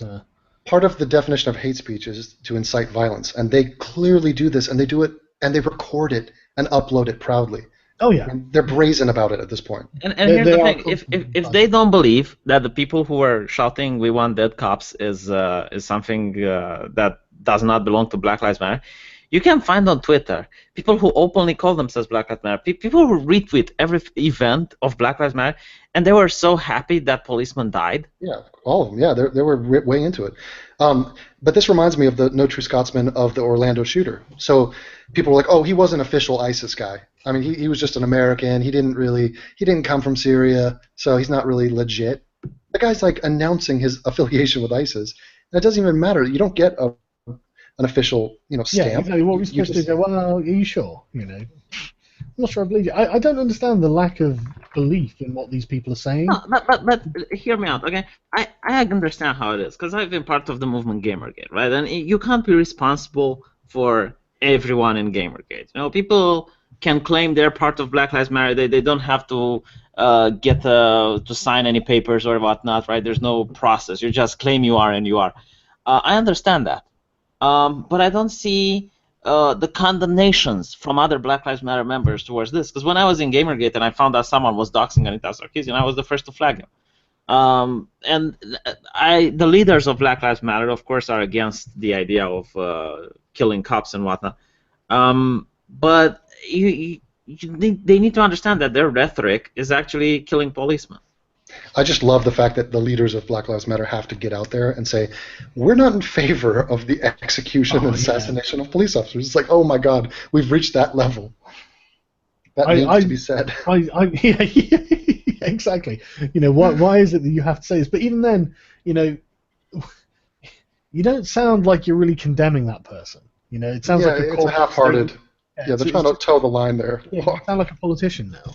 Guys, don't go into the Young Turks chat and say Negro and whatnot or things, because you're just giving them ammunition. Honestly, this is exactly how it works. Like, they're race baiting you, and you go there and you're acting like racists. Well, they're all traumatized after the Bernie defeat. They don't know what to do with themselves. But I love Trump's tweet about it. It was really good. It was Bernie endorsing Hillary is like Occupy endorsing Goldman Sachs. It's actually quite clever. It's like, yeah, okay. I mean, it is ridiculous that he would, you know, just of all things. But anyway, let's carry on and not get too sidetracked. But apparently I didn't discuss the fact that it's probably a rogue Black Lives Matter march at this point, because it didn't fit my narrative. Because this is the thing: these people think everyone thinks like them, and since they think in narratives, I must be thinking in narratives as well. By the way, there's tons of other videos you could have chosen. I know. That was just the one that shocked me personally the most. You know, but this was not a Black Lives Matter protest. But that doesn't mean the protesters who were marching along chanting "Death to Cops" weren't Black Lives Matter supporters. They're also appeal to authority almost. They're also black citizens in America. So that voice is being heard. That is the temperament out there. So it's something real that is happening in the country, and all these things have led to where we are today. Man, when that happened, by the way, I was on the news and reading what people saying, and it's like, oh, I'm wondering why this didn't happen any sooner. And then you have like Fox News going around and trying to go to Black Lives Matter people in the protest to say that they are outraged of what happened. And there's this black woman who says, yeah, I don't feel anything. And it's like, yeah, don't you think this is not okay? No, because, you know, well, I would feel for them when they're not wearing the badge, because then they're like us, they're like people. But when they're wearing the badge, they're not like human anymore. And I'm like, what the fuck, you know? Jesus. But I think he's trying to just distract us with this talk of this minutia about that one march. I mean, he knows very well. He is, but it's just the fact that he thinks it's just a clever trick. Yeah. You know, it's a clever trick that he's done here. And the thing is, I don't even know that he's doing it. He knows he's doing it because, I mean, he literally says this was not a Black Lives Matter protest, as if that fucking matters. You know, as if these weren't Black Lives Matter supporters going around towing what is essentially, as far as I can see, a pretty standard Black Lives Matter fucking line. You know, and then he says it's even more infuriating, consider that he can separate ceasefire from Black Lives Matter, which you apparently couldn't earlier. Or at least Francesca Ramsey couldn't, and you endorsed, but is not able to separate Black Lives Matter from a rogue march. So now, in his mind, these people can't be Black Lives Matter supporters, even though they are obviously Black Lives Matter supporters. You know, it's incredible. It's an incredible line of doublethink he has going on there. Honestly, if you did a poll, gerrymandering of the ideas, you know. If you asked the people in that march if they're in favor of Black Lives Matter, what percentage would say yes? All of them. All of them. Yeah, I mean, exactly. I can't imagine any of them would say, no, all lives matter, actually. You know? White lives matter, God damn you. Yeah. They wouldn't fucking say it. Yeah. You know? And that's because they'd get this rogue march descend on them in fury, you know? My favorite thing is when they're trying to justify that all lives matter is racist. You know what I mean? If it was a movement by Martin Luther King or, you know, someone who actually wants to spark compassion and understanding, you know, they'd be like, of course all lives matter, you know, or it would be like Black Lives Matter as well, or something like that, you know. But if you say white lives matter or all lives matter, then you get fired from Facebook, you get called a racist, you know. I like how, This next bit's amazing. Look, everything he says, it's just such. It's really just an inverse of like what's actually happening, as far as I can tell.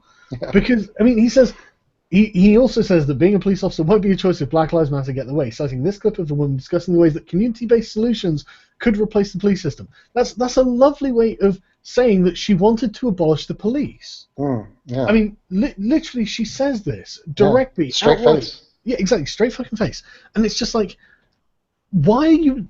I mean, does he even know he's misrepresenting this? Don't Black Lives Matter want to... or not Black Lives Matter, there's another black group that wants police to go away from New York. Yeah, they probably are. Yeah, they want no more police in New York. I mean, you're literally encouraging Somalia to happen. You know, you're going to have like warlords that are going to have exactly, the that's power. what it will be. Do you want gangsters? do you want gang members running your communities as police? I mean, do you think the women are just going to get around and police the communities? It's going to be like Warhammer 40K, like in Hive cities, where you need to sign up with your local gangster to get protection. Yeah, it's Look at him try to disavow every Black Lives Matter person that he doesn't like. He's like, oh, she doesn't speak for the whole group. It's like, oh, yeah. Who said she did? But I mean, she's part of it. Yeah, and she's on TV representing it. I mean, she's someone who's obviously very pro Black Lives Matter, and she's on TV in a panel. I mean, are you saying she honestly doesn't represent anyone? But there's countless examples. Listen to the Black Lives Matter Toronto people. They're hideous. I mean, why does Canada has Black Lives Matter? Yeah, it's ridiculous. Or Britain. Oh, they've picked out about 5 different stories that they're in a tizzy about, and yeah. But what about the fact that it's like Sargon of Akkad states the most police shooting of black people are justified? Really, I'm not so sure. Yeah. Other countries have managed to avoid shooting their citizens. What about Brazil? I'm really curious. Hang on, no, not even. Jesus Christ, the rate of gun ownership in America. You cannot. Holy shit! Yeah, that is ridiculous. He did not add that. He didn't add any mention of that. Yeah, that's why I'm curious about Brazil, because they also have a lot of guns there. So I'm curious how much people get shot in Brazil by police officers. Yeah, and hang on. This is in Britain. He's linked to. He's actually linked to one in fucking England, it looks like. Oh, yeah. No, mate. As if it's the same fucking thing. Just. You could also say there's not that many bazooka incidents in Iceland. It's like, what the fuck? It's absurd comparison. It's apples to oranges, basically, at best. You know, that's a generous way of terming it. It's a false comparison. Also, how many blacks are committing violent crime in Britain? You know, I think the Muslims are very territorial there, and they don't like any. By the way, notice that he's not going to talk about other black countries. And this is something American blacks always do. Nobody wants... Let's discuss crime in Haiti, shall we? No, we shall not. Yeah, go to Zimbabwe. Nobody's talking about that. Yeah. But he's going to compare us to what? You know, Switzerland? Yeah, Britain. But they're right. And, you know, don't get me wrong, right? And as if I don't support an overhaul in the way of law enforcement, I'm constantly talking in favor of this. You know, it's just that you can't possibly think that other countries are comparable in the amount of just gun ownership and gun crime, you know, the United States have. It's insane. You can hardly begrudge the police for being nervous if someone's acting like they might fucking shoot them. Very true. Anyway. Carry on. Keep calm and carry on. Yeah, I'm trying. It just pisses me off. It's just so ridiculous, you know. He's pulling out a stat right now for Richmond. Is that Richmond, Virginia? I presume so. Okay, the population of Richmond, Virginia is 214,000. So whatever police community outreach problem you have there or solution you have there, it's a far more easy task. Go do that in New York or LA or Detroit or Chicago. It's a little bit trickier. Well, yeah, New York isn't. What was the statistic? I watched a fucking video the other day where the guy was saying yes, blacks are more likely to commit crimes. He was like, it's like 72% of murders in New York are from yeah, and they make up 25%. And 2% white, and it's just and it's one of those things where it's like. So obvious. It's painful. Yeah. It's painful. How are you going to do community outreach in New York? You know, 8 million people in New York. fucking. It's a lot, yeah. It's ridiculous. It's just absurd. But that's the thing, Sargon. It's stat after stat. Every angle you want to look at this, every city. This is not just a one-off. It's just it cannot be what they're suggesting it is. Yeah. As if racism is this consistent. I'm sorry to interrupt, but I have some good news, Sargon. Last year, you predicted that social justice warriors will be used as in a derogatory term by the mass media. Mm-hmm. It happened. Mate, everything I predict comes true. Yeah, let me give you the link. I can give you a list of things that I predicted that would come true, and people are like, what? So I know. It's just human nature, man. Mm-hmm. Yeah, apparently Fox News did it. They said social justice warriors want you to feel bad about having fun playing Pokemon Go. There we go. So the mass media finally called SJWs a derogatory term. Well, the fact that it was Fox News does take a little bit of the joy away from it. Well, you know, it starts off small. About this whole situation. How far ahead in time, like like people on YouTube are, you know, like the independent alternative media. We're literally like a year ahead of the mainstream media. Yeah, well, they can't catch up, mate. They stuck can't. in the mud. Yeah, I mean, honestly, any guy with a cell phone now can be a journalist, and it's something that the mass media will never be able to catch up. Everybody is these people are glorified Googlers. That's what I call TYT. Oh, the Young Turks are, yeah. Yeah. No, they're the PewDiePie bothered. of news. They're the Let's Players of news, basically. Fucking terrible. But yeah, go on. No, what does Fox News think about Black Lives Matter? Oh, they're on point. They speak out against it. Okay. I mean, Bill O'Reilly has been on point with this stuff, and look, obviously, I disagree with everything the guy says most of the time, but he's right sometimes.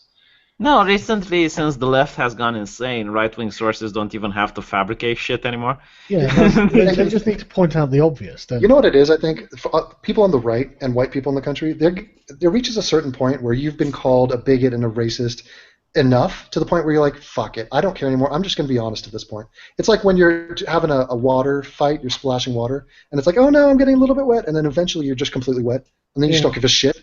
So that's like the right in America at this point. Like the other day, someone called me a misogynist, and I was just like, what? I don't think I'd been called one in so long, because it's just got to the point where you call everything misogyny, or you call everything racism.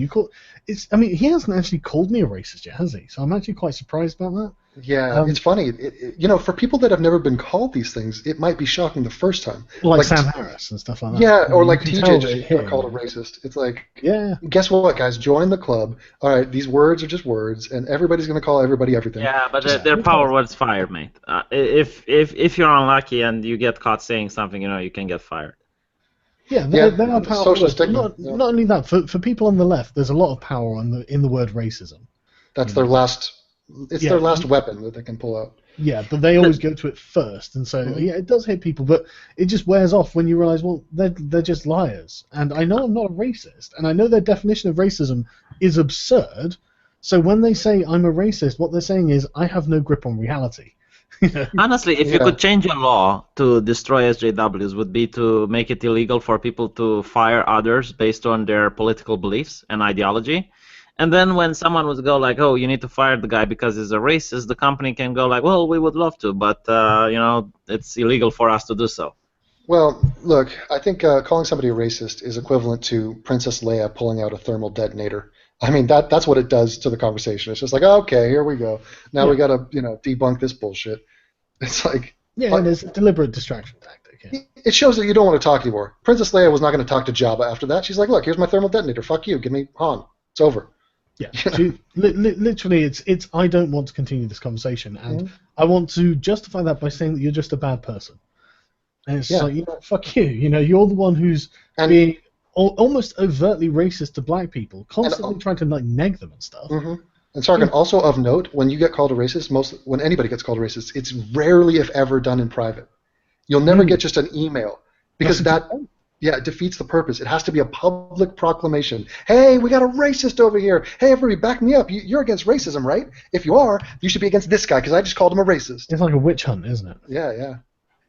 What do you think about them changing the definition of the word racism? Oh, it's absurd. And it's completely just... It's they can use it as a weapon. Yeah, the whole idea used to be, it's like you don't know nothing about this person besides his skin color and you're already putting him in a place. You know, it's You already wrong judged them because based on his- people don't choose their skin color. You know, it's wrong. They're born this way. You know what that Maybe- reminds me of? Growing up in the 80s, we'd call people a commie. And if you interviewed me in the 80s, I would have no idea what a commie was. But I knew it was bad, and so I'd call somebody a commie. Same with race. Do you know that in communist Romania we did the same? We called people capitalists. If A cappy? no, a capitalist. Yeah, If but that's you just because it's disagree, the out group. Everyone needs to know the in group and the out group, and when you've got an out group, that's the racist. As if racists are all on the same side. listen. You know? The funny thing is that people who weren't educated, they thought that a capitalist is someone who lives in the capital. Nice. I'm not kidding. It's funny because communism had no interest in educating you what capitalism is. makes sense. It was just like an insult to someone who disagrees with communist ideology. See, this is really interesting. This next bit, I've just had a read it, right? Mhm. So, get his policeman. He also blames criminal past for black people unable to get a job. I love this, as if the criminal past is not to be. Right, it's off the table. Yeah, it's fine. You know, it's not shameful or something. You know, It doesn't make perfect sense. No, it does. Or- It does raise an interesting thing, right? Because I never understood why people who went to jail shouldn't be able to get a job, because like they need to reintegrate into society now. Otherwise, they're going to do the crime yeah, again. I agree. There is a stigma attached to it, but that's what I'm saying, is that there is a stigma attached to it. But I love this, when that's not remotely the case. In fact, at the end of this article, I haven't read the article, I'll just assume it's true. Studies have shown that black men without a criminal record were as likely to get a job as white men who've just got out of prison. That doesn't refute what I've said. But also, wait a minute. What were they in prison for starters? What was the education level? What was the resume looking like on the black man? A lot of variables here that are just getting glossed over. And by the way, just because a black man doesn't have a criminal record yet doesn't mean he's not gonna. The numbers reflect that like 1 out of 3 will be a part of the judicial system at some point in their life. So I don't know. I mean, I know that doesn't have any bearing on the actual No, job. I think you have a point. If you, for instance, are in prison for tax evasion, you're not going to have problems finding a job. While if you're in prison for rape or something like that, then your job opportunities are going to be smaller. I love how he puts that in bold. Like that's his real home run right there. Yeah, it's just like, mate, that's not going to stop the criminal past for a black person being a factor in them not being able to get a job. So what is the end goal there? It's hey, white people, give black people jobs. Like, but no, it's not even that. It's no matter what a black person has done, these people aren't going to give them a job because they're racist. It's not that there are non-racists who look at the person, look at their past and go, no, I don't think so. I'm not saying that there aren't. They don't even get that far, man. They just go, "Ooh, black person, no." There probably are white people who don't want to hire blacks. I'm not saying that's not a thing. I'm sure there are, yeah. But don't want to hire whites. There are blacks who have businesses. They also don't want to hire whites. I mean, yeah, but they're also not. I'm sure the majority are probably normal people who are just looking at people's resumes and not thinking about their skin color. They're just looking and thinking, "Oh no, he's got a criminal record." Doesn't really matter whether he's black or not, does it? Yeah, well, it's also his attire, his behavior. I mean, if you're going to be acting like a thug, you're probably not going to be hired in sales. And look at his next sentence. I mean, it's just so typical. That's not their fault. That's racism. That's his entire worldview. I mean, what is their fault? Is anything their fault? No, as far as I can tell, they've done nothing. Is that a Nazi flag down there? Oh my God. It is. It is. We're going to get to the white supremacists in a minute, which play a massive part in the narrative of Black Lives Matter, obviously. I'm really curious if you would ask him about a poor white person. Why does he think he is poor? Yeah. That's can't get a job. Or you would ask him about it's a rich, nothing to do with his criminal background. Or a rich Jewish person, or a rich Japanese person, that are living in America. Like, why are they rich? Because society was also against them. A rich Muslim person. The Chinese were not exactly welcomed into our country with open arms, but somehow they've managed. To be honest with you, no ethnic group has really. Even like the Irish, who has been welcomed into America really? Christopher Hitchens? The British? Oscar Wilde, I suppose. The British? Well... They are the Americans. They were the Spanish? Yeah. The Spanish? Yeah. They were welcomed by the inhabitants. What? No. By America as a state, the United States. Not the Americas. Well, pretty much no one, yeah. Yeah. But Bill Gates wants to welcome Muslims, so that's a thing. That's a start. Mm-hmm. What could possibly go wrong? So he then brings up Black Lives Matter, allegedly saying that they want other people dead, which again is not an official Black Lives Matter statement or an official statement of any black organization. So, okay, any black organization. So are we talking like Nation of Islam or like the Black Panthers? Hold on, I know how to demolish him. These people have never wanted anyone dead. When the Black Lives Matter supporters are marching down the road chanting "Death to cops" or whatever it was they were saying, well, we want dead cops. Yeah. As if it needs to be an official statement. Unbelievable. When a Confederate, goes in and shoots. Sorry, not even a Confederate. When a person goes into a black church and shoots black people, right? They blame all Confederates. They burn the Confederate flag, figuratively, and they blame everyone in the South. Right? I'm pretty sure that if someone from the KKK would go out and kill some Black Lives Matter supporters, and then the KKK would say, you know what, we're not okay with what this guy did. This is not what we stand for. Blah blah blah. Do you think they would give a fuck? Do you think anyone would say, oh, well, that's clearly someone acting out of the KKK's interest? Absolutely not. Okay, well, since we're going on to the subject of the KKK, listen to this. Okay. He also states, it's not hard to find black people who think white lives don't matter. True. Oh, thanks very much. Yeah, that kind of undermines everything he's been saying. Yeah, I mean, literally, you say that. Oh, Jesus Christ, it really does. It's the whole narrative. But. Let's talk about white people. Yeah, point your finger. Right, sure. I mean, the neo-Nazi white supremacists, brilliant. The Nazi card. When black people are doing something bad, let's point out at them. When white people are doing something bad, let's point out at white people. But when black people are doing something bad, let's point out that white people do it the same. Honestly, But I like how he's juxtaposed the KKK with Black Lives Matter.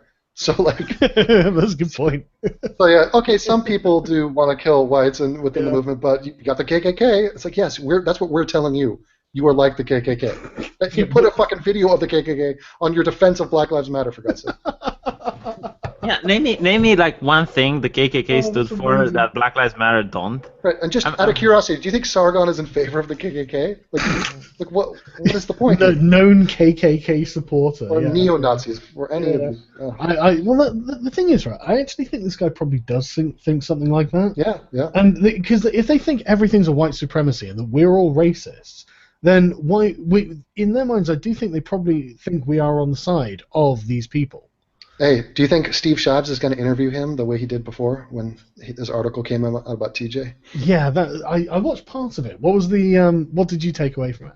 I mean, we watched the whole thing. It was like 45 minutes. Absolutely amazing. The joy that Steve had, that he had a black guy, real life black guy on his side, and he could process all of his guilt to him like face to face. It was amazing. Oh, and he was distancing himself from the evil atheist white supremacist union, which is like you and me and like a few other people. Yeah. It's like, oh, Jesus. We're here to criticize your ideas, Steve.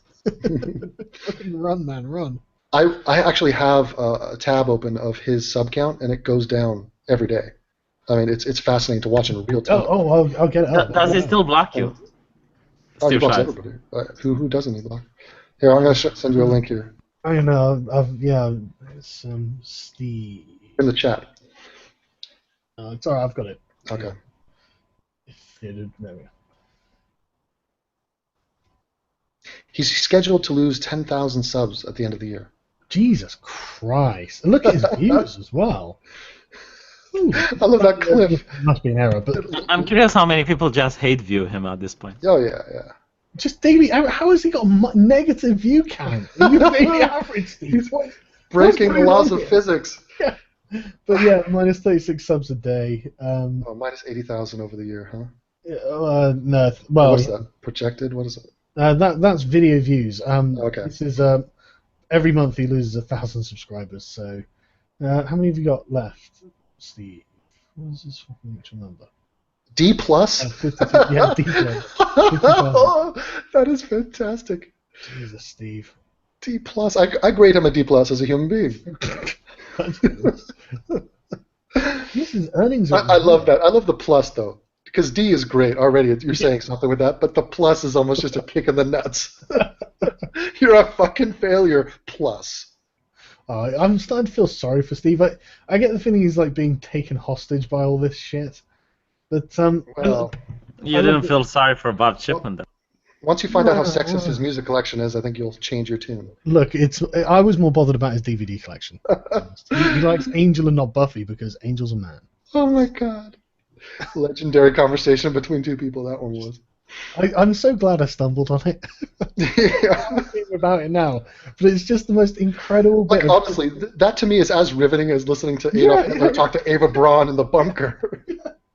Yes. Oh, man. Shit. So, did you bother to watch the video of this neo-Nazi? No, I haven't seen it. I mean, I literally got this article like just before the stream, and I wanted to do the stream because of the article, so I haven't seen it. Well, I watched it in its entirety, and oddly enough, I agree with everything. No, I'm just kidding. But I love this as well. He says it's not hard to find white people. Blah, blah, blah, blah. He says he hasn't heard one person say that Black Lives do not matter. Well, here's one of 100,000 videos. Yeah, I don't spend a lot of time watching neo-Nazi videos, mate. You know? Yeah, and what platform does this guy have, and does he actually say Black Lives don't matter? Yeah, exactly. You know, are there Nazis marching through the streets right now, chanting "What do we want? Dead black people"? Actually, I feel like isn't there a whole other movement of dudes who they're racist and tribal and shit, but they're all about like just sticking to our own and sort of preserving the culture and more like white nationalism. As opposed to like, let's go out and like get the pitchforks, guys. The racist thing that I heard is like that there's a study that says, well, black people have less IQ, which is a bad study because it doesn't like talk about black people from different countries or anything like that. And they justify this as, you know, we need to separate ourselves from blacks and. Yeah, I hear that, but that's not a racist study; it's a racial study. Yeah, the way they interpret it is racist. Well, you know, could be. Yeah, just because blacks on average has less IQ doesn't mean that the black person you are seeing now is dumber than you. Here's one thing I know. Well, no. The problem with that is the problem that they're black, or is the problem that they've got low IQ? Because we can measure everyone's IQ. We've got plenty of low IQ people, and we don't do anything about them. Yeah, I mean, if you think that if we don't do anything about low IQ people, then we exactly. want to do it because they're black. So that's the racist. Yeah, but you cannot even talk about intelligence because. Look, here's one thing I know. Not everybody's IQ is equal within the group and within more of a meta sort of look at the thing. But even if we knew the facts on that, what is it going to do for us? I mean, look, they're not even willing to take responsibility for anything here. So introducing something like that, they're just going to hear that as an insult. That's just an emotional hit to them. Yeah. So and it's not they're like just going to fire back and be like, what are we going to do? Start restricting people's rights based on their IQ? You know, that's... Yeah, it's ridiculous. But look, yeah. See, Sargon, when you brought up that criticism of Black Lives Matter, this black guy who wrote this, he heard it as an insult to his people. So what does he do? I'm going to get back at Sargon. I'm going to show white people fucking up. Here's some Nazis, some neo-Nazis. Sargon's probably behind that. They're my people, aren't they? You know, they're white, you know. This is like, it's an intellectual food fight is what we're looking at here. Yeah. But it's mental, as if I somehow stand with this, as if this matters, you know. It's so bizarre. I know. But yeah, this again is not Black Lives Matter's position. Yeah, I know what their official position is, because if they were to take the official position, I've heard too many politicians talking to not know when I'm being bullshitted. And when you've got people marching through the street demanding dead cops, and then some dude actually goes and shoots some fucking cops. Okay, but wait a minute. There are actual BLM events where they're calling for the execution of cops. Like, I could show you those links. It's send me send one to these so we can play one. Let's sure. see it. Oh, okay. I'll go look for it. You shouldn't have asked me. You shouldn't have said you could send me those links. Put me on the spot. Yeah. we'll carry on reading this while you find it. So I do want to find it. But it's a red herring. It's less to do with the video defending Black Lives Matter. These neo-Nazis. Oh, so at least he doesn't think I have anything to do with neo-Nazis. That's nice. You know, that's some benefit of the doubt there. Mm-hmm. But he repeats points again. Yeah, okay. Racism. So he gets to the point. Racism is alive and well, and when people like Simon can try to bend over backwards to prove otherwise, holy shit, man! I'm not trying to prove racism doesn't exist. Right. He's lost the plot, basically. All perspective on what I was trying to actually say, and I mean, but the thing is, I wonder how much of this is really cognitive, you know, or how much he was genuinely thinking right, I'm going to like manipulate this narrative in these subtle ways to then be able to say Sargon is saying that racism doesn't exist. You know, and honestly, I see these people do it. Honestly, it seems pathological with them.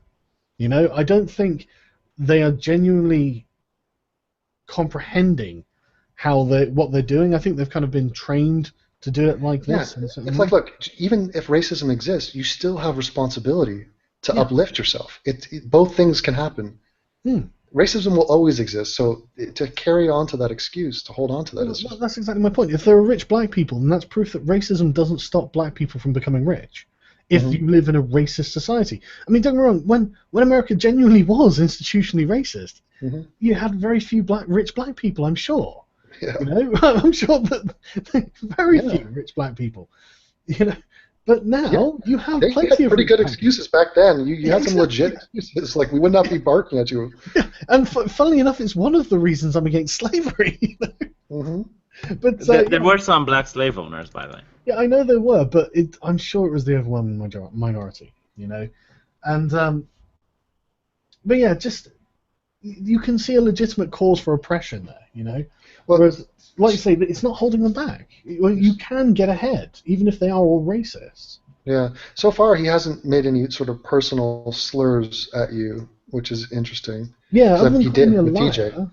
Other than calling me a liar, that's the only thing. Well, maybe he saw the backlash from the TJ thing, because he's like, you know, he has an agenda here. Yeah, possibly. Apparently, I love this. They have to use anecdotes and lies. I haven't used any anecdotes. You know, I haven't told them any stories from my past or anything. I've literally just shown clips of things Black Lives Matter supporters. You didn't do a Jesus on them. Yeah, exactly. There were no fables or anything. These were just things Black Lives Matter has done, and statistics, which you confirmed and, well, at least didn't refute, and just added statistics earlier on that made it look like my statistics were probably true, which I'm sure they are, because they came from the fucking FBI. I don't know. You know, I don't fucking collect them, but yeah, it's interesting how he didn't like descend into any allegations against me other than the lie, and it seemed to be about the Splinter thing walking off. And man, come the fuck on. Well, I don't the Rogue March. I've never heard that expression. No, I've never heard of that either. But the hey, do you want to? We're doing a Rogue March. You want to come down? It's going to be awesome. I don't know, but the irony is he actually did lie about it. But again, I don't want to say lie because I don't necessarily know that he knows that he's doing this. Dunning-Kruger? Yeah, well, not necessarily Dunning-Kruger, but just I don't know. There just seems to be this sort of emotional drive to craft a narrative, and then when you have the narrative, you declare that to be the truth because in a lot of these people's minds, I think truth is subjective. You know, I think they have like my personal truth and your personal truth, which is, you mean your feelings, which are your feelings. You know, it's not any kind of objective measurement of reality. And so I think they end up kind of pushing in this, just spinning these sort of narratives without even realizing and assuming everyone else does the same. Who do you think he's sending this article to? Like, who does he want to impress with this? Clearly himself. He's impressed by himself. Of course, yeah. You can say that about everyone. You know, you work to the best standard you can work to. But it's people in the comments, not like me. I mean, but people like this. You know, other SJWs who visit Pathos.com. Yeah, and he's like, God, because he's black, he's trying to leverage that. I wonder why he writes under a fake name. That's kind of weird. Yeah. Oh, I wonder if he replied. I'm still looking for this. I wonder if SJWs actually think they're in any danger for their beliefs. Because a lot of them hide and they have anonymity and shit. And I believe they think that there's going to be a backlash for what they're saying, like they're the revolutionaries fighting the system. Okay, let's just address these comments. Someone's like, care to address the fact you lied? No, of course not. Some splinter group from the Millions March and Black Lives Matter are exactly the same. Well, I think that the splinter were Black Lives Matter supporters, Oolong. This is not a lie, this is an observation by their actions. Marching, a bunch of black people marching around saying, what do we want, dead cops? Sounds like Black Lives Matter rhetoric to me. I just posted it in the chat here. This is a recent speech, an official Black Lives Matter event. Okay, do you wanna be able to play that? Well, speakers can play through. Go ahead, V. I can't, unfortunately. Why not? What? I'm playing League of Legends. Oh, fuck's sake, man. Oh, I can't play it. Okay, well, I'll address this. How long are you going to be?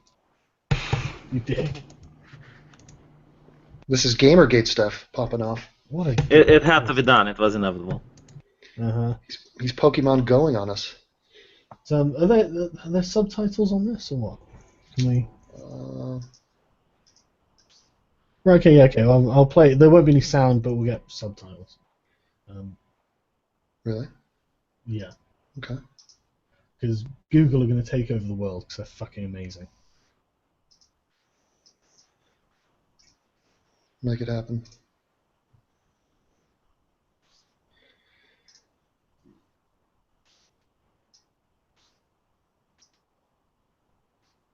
He says you pull your pistol out and you bust them. Yes, that's kill. Yeah. And I like these white people just bewildered in the background, just going, "What in the hell?" Yeah, I mean that's pretty fucking... And look at her. This woman's holding a sign that says "Stop killing black people." He's like literally advocating, let's go kill some white people. It's like, ooh, Yeah. didn't bring that sign.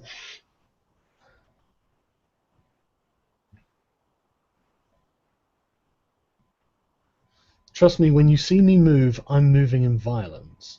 And he mentioned the panthers as well. Mm-hmm. Yeah, he's using a little bit of slang here, but he's basically saying it's real talk. Yeah, you're asking to help us. He's like, words ain't gonna help. You need to take action. You gotta bust a cap. This is my point. I genuinely think that these people were the splinter group from Million March, and they were the Black Lives Matter splintering from them. But this is, I think this is but this is great. I mean, at least people are like, well, a lie is deliberate deception. Where's the evidence he lied over getting some specifics wrong? I don't think I'm getting the specifics wrong, guys. I wonder if he even knows about the African nationalists, the Uhuru or Uharu movement or whatever. Fuck. But it's simple. It's possible. I simply failed to do the most basic research for creating my video. Yeah. I didn't think they looked like Black Lives Matter supporters at all, mate. Ridiculous. This whole thing reminds me of the dead parrot scene from Monty Python. It's like we're telling them one thing, and they're like, no, that parrot is clearly dead. It's not alive. Trying to tell them, this is what happens within the Black Lives Matter movement. This is what's happening when you talk about black crime, and they're just not buying it. Yeah, and I'm sorry, I'm not buying it at all. That these people would not consider themselves part of Black Lives Matter. And you've got no power to say that they're not. It's just a no true statement, isn't it? But that's just it's a total tangent. I mean, go on Twitter. Go on Twitter. Look at the hashtag. Yeah. This movement is alive and well, and the hatred is there. The will to commit violence is there. It's not over, by the way. There's going to be more people dying. That's. I wonder if this hatred existed before Obama. I'm really curious because I don't know much about American history. It's a legitimate question. It's a legitimate question. Like this hatred between whites and blacks. Yeah, but it's not. That's the thing. It's not coming from whites to blacks. Like, you have little pockets, but it's not a massive trend. Evidenced by the fact that we elected a black president twice. So yeah, you don't get that. But as far as hatred from blacks to whites, I think that's a different looking thing on the graph. I mean, that's steadily rising and has been. All these events are interconnected. It's not like we take a break from having race relations problems. You could draw a direct line back to slavery. So that's a sad state of affairs. It's just the way it is. But I think, this article was depressing, and I think we've dissected it. I wonder if he would watch this, or if he would learn something from this, or if he would even care. Would. I think he'd probably watch it and then declare us all racist. Yeah. I mean, I don't value his opinion to start with, so it's not like... But I just found it interesting how... I like it when they write out their thoughts in such detail, because then I can see exactly why, the meat of it, what the fuck they're on about. Yeah, but they're really parroting shit you've heard before. I mean, it's not something anything new or interesting that he points out. It's things that you've already read on Huffington Post or on Salon or anything like that, You could sum this whole thing up with because racism, and that's it. That's my answer for everything. And I mean, what else is this guy doing? What other articles will he write to criticize his own community, to actually do something proactive or positive that has worth? Not that I'm going to read anything he writes, but Well, I've actually read a few of his articles because he's written a few of the articles about people I like and I'm interested in. On that subject, how was your talk with TJ? I watched some of it. How did you find it? oh yeah, it was on the Flying Monkey podcast over on Skullduggery's channel. It went well. I mean, he came in. We've talked privately, so it wasn't like adversarial, but we went over things, and I think he's moved drastically in his position on this very topic. I mean, he was a guy calling me a racist, loudly and proudly, and now he's saying the exact same things I was saying to him. So that's quite a movement. And for what changed his mind? Was it that Bernie Sanders endorsed Hillary, or the shooting of the cop? Well, first of all, it's impressive to see a 300-pound man move at all, but what changed his mind was time. I think him getting called a racist from several people, including Thomas Sotomayor, he realized, wait a minute, maybe I should reassess.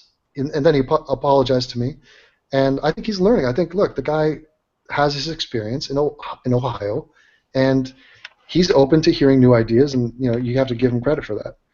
And it's not like he has bad intentions. Most regressives don't have bad intentions.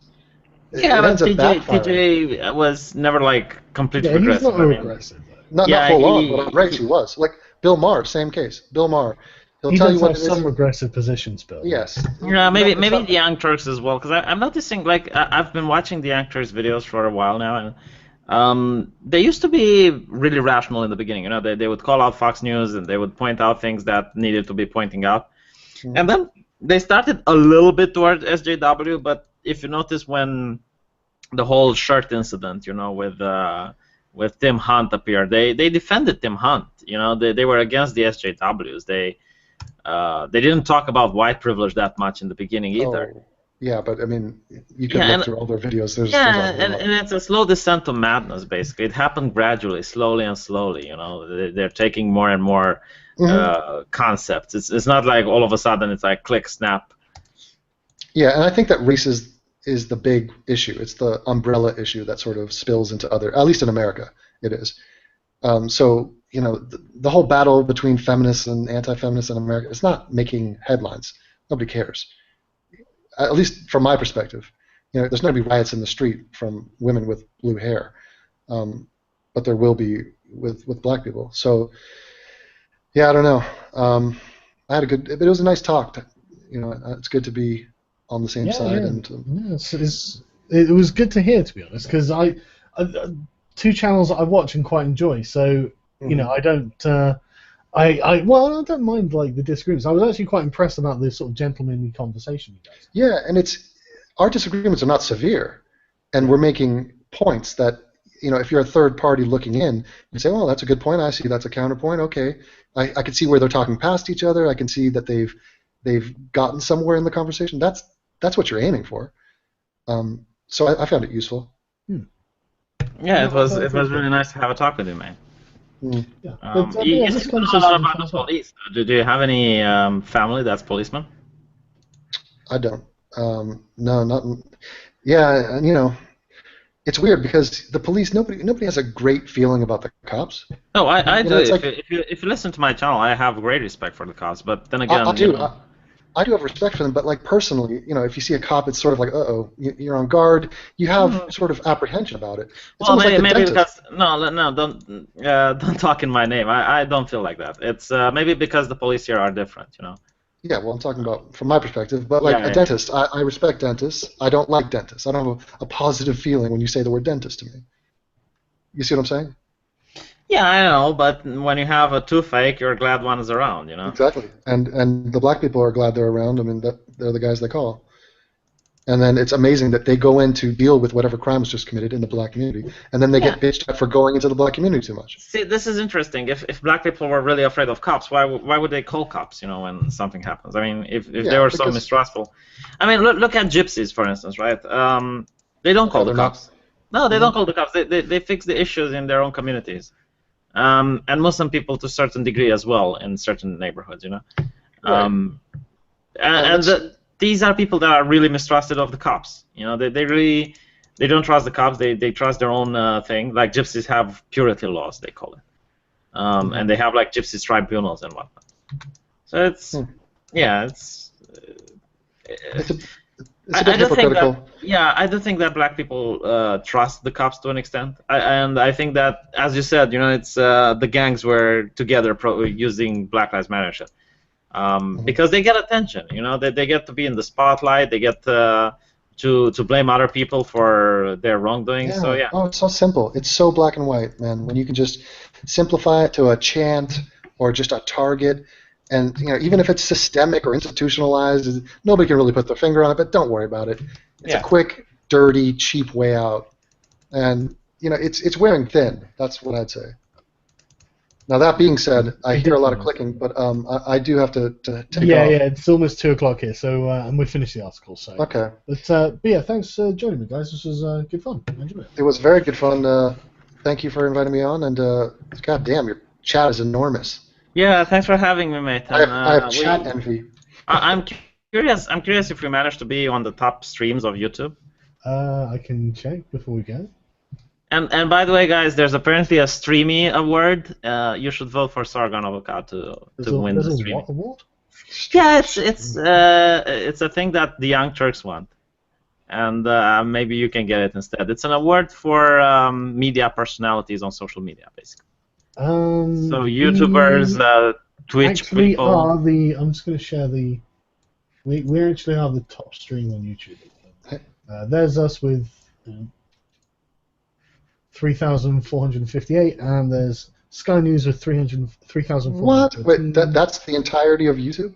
Well, I mean, there are probably sports ones that have got a lot more, but okay. Ultra Day you're at 10,000, but I mean the category we're in, sort of thing. What category are we in? Probably news, I think. Really? Yeah, news. Because we Googled some stuff. Yeah, probably. I think my channel's marked as news. That's how it works now, then. Yeah, you've only got so many fucking. Oh, how funny is that, man?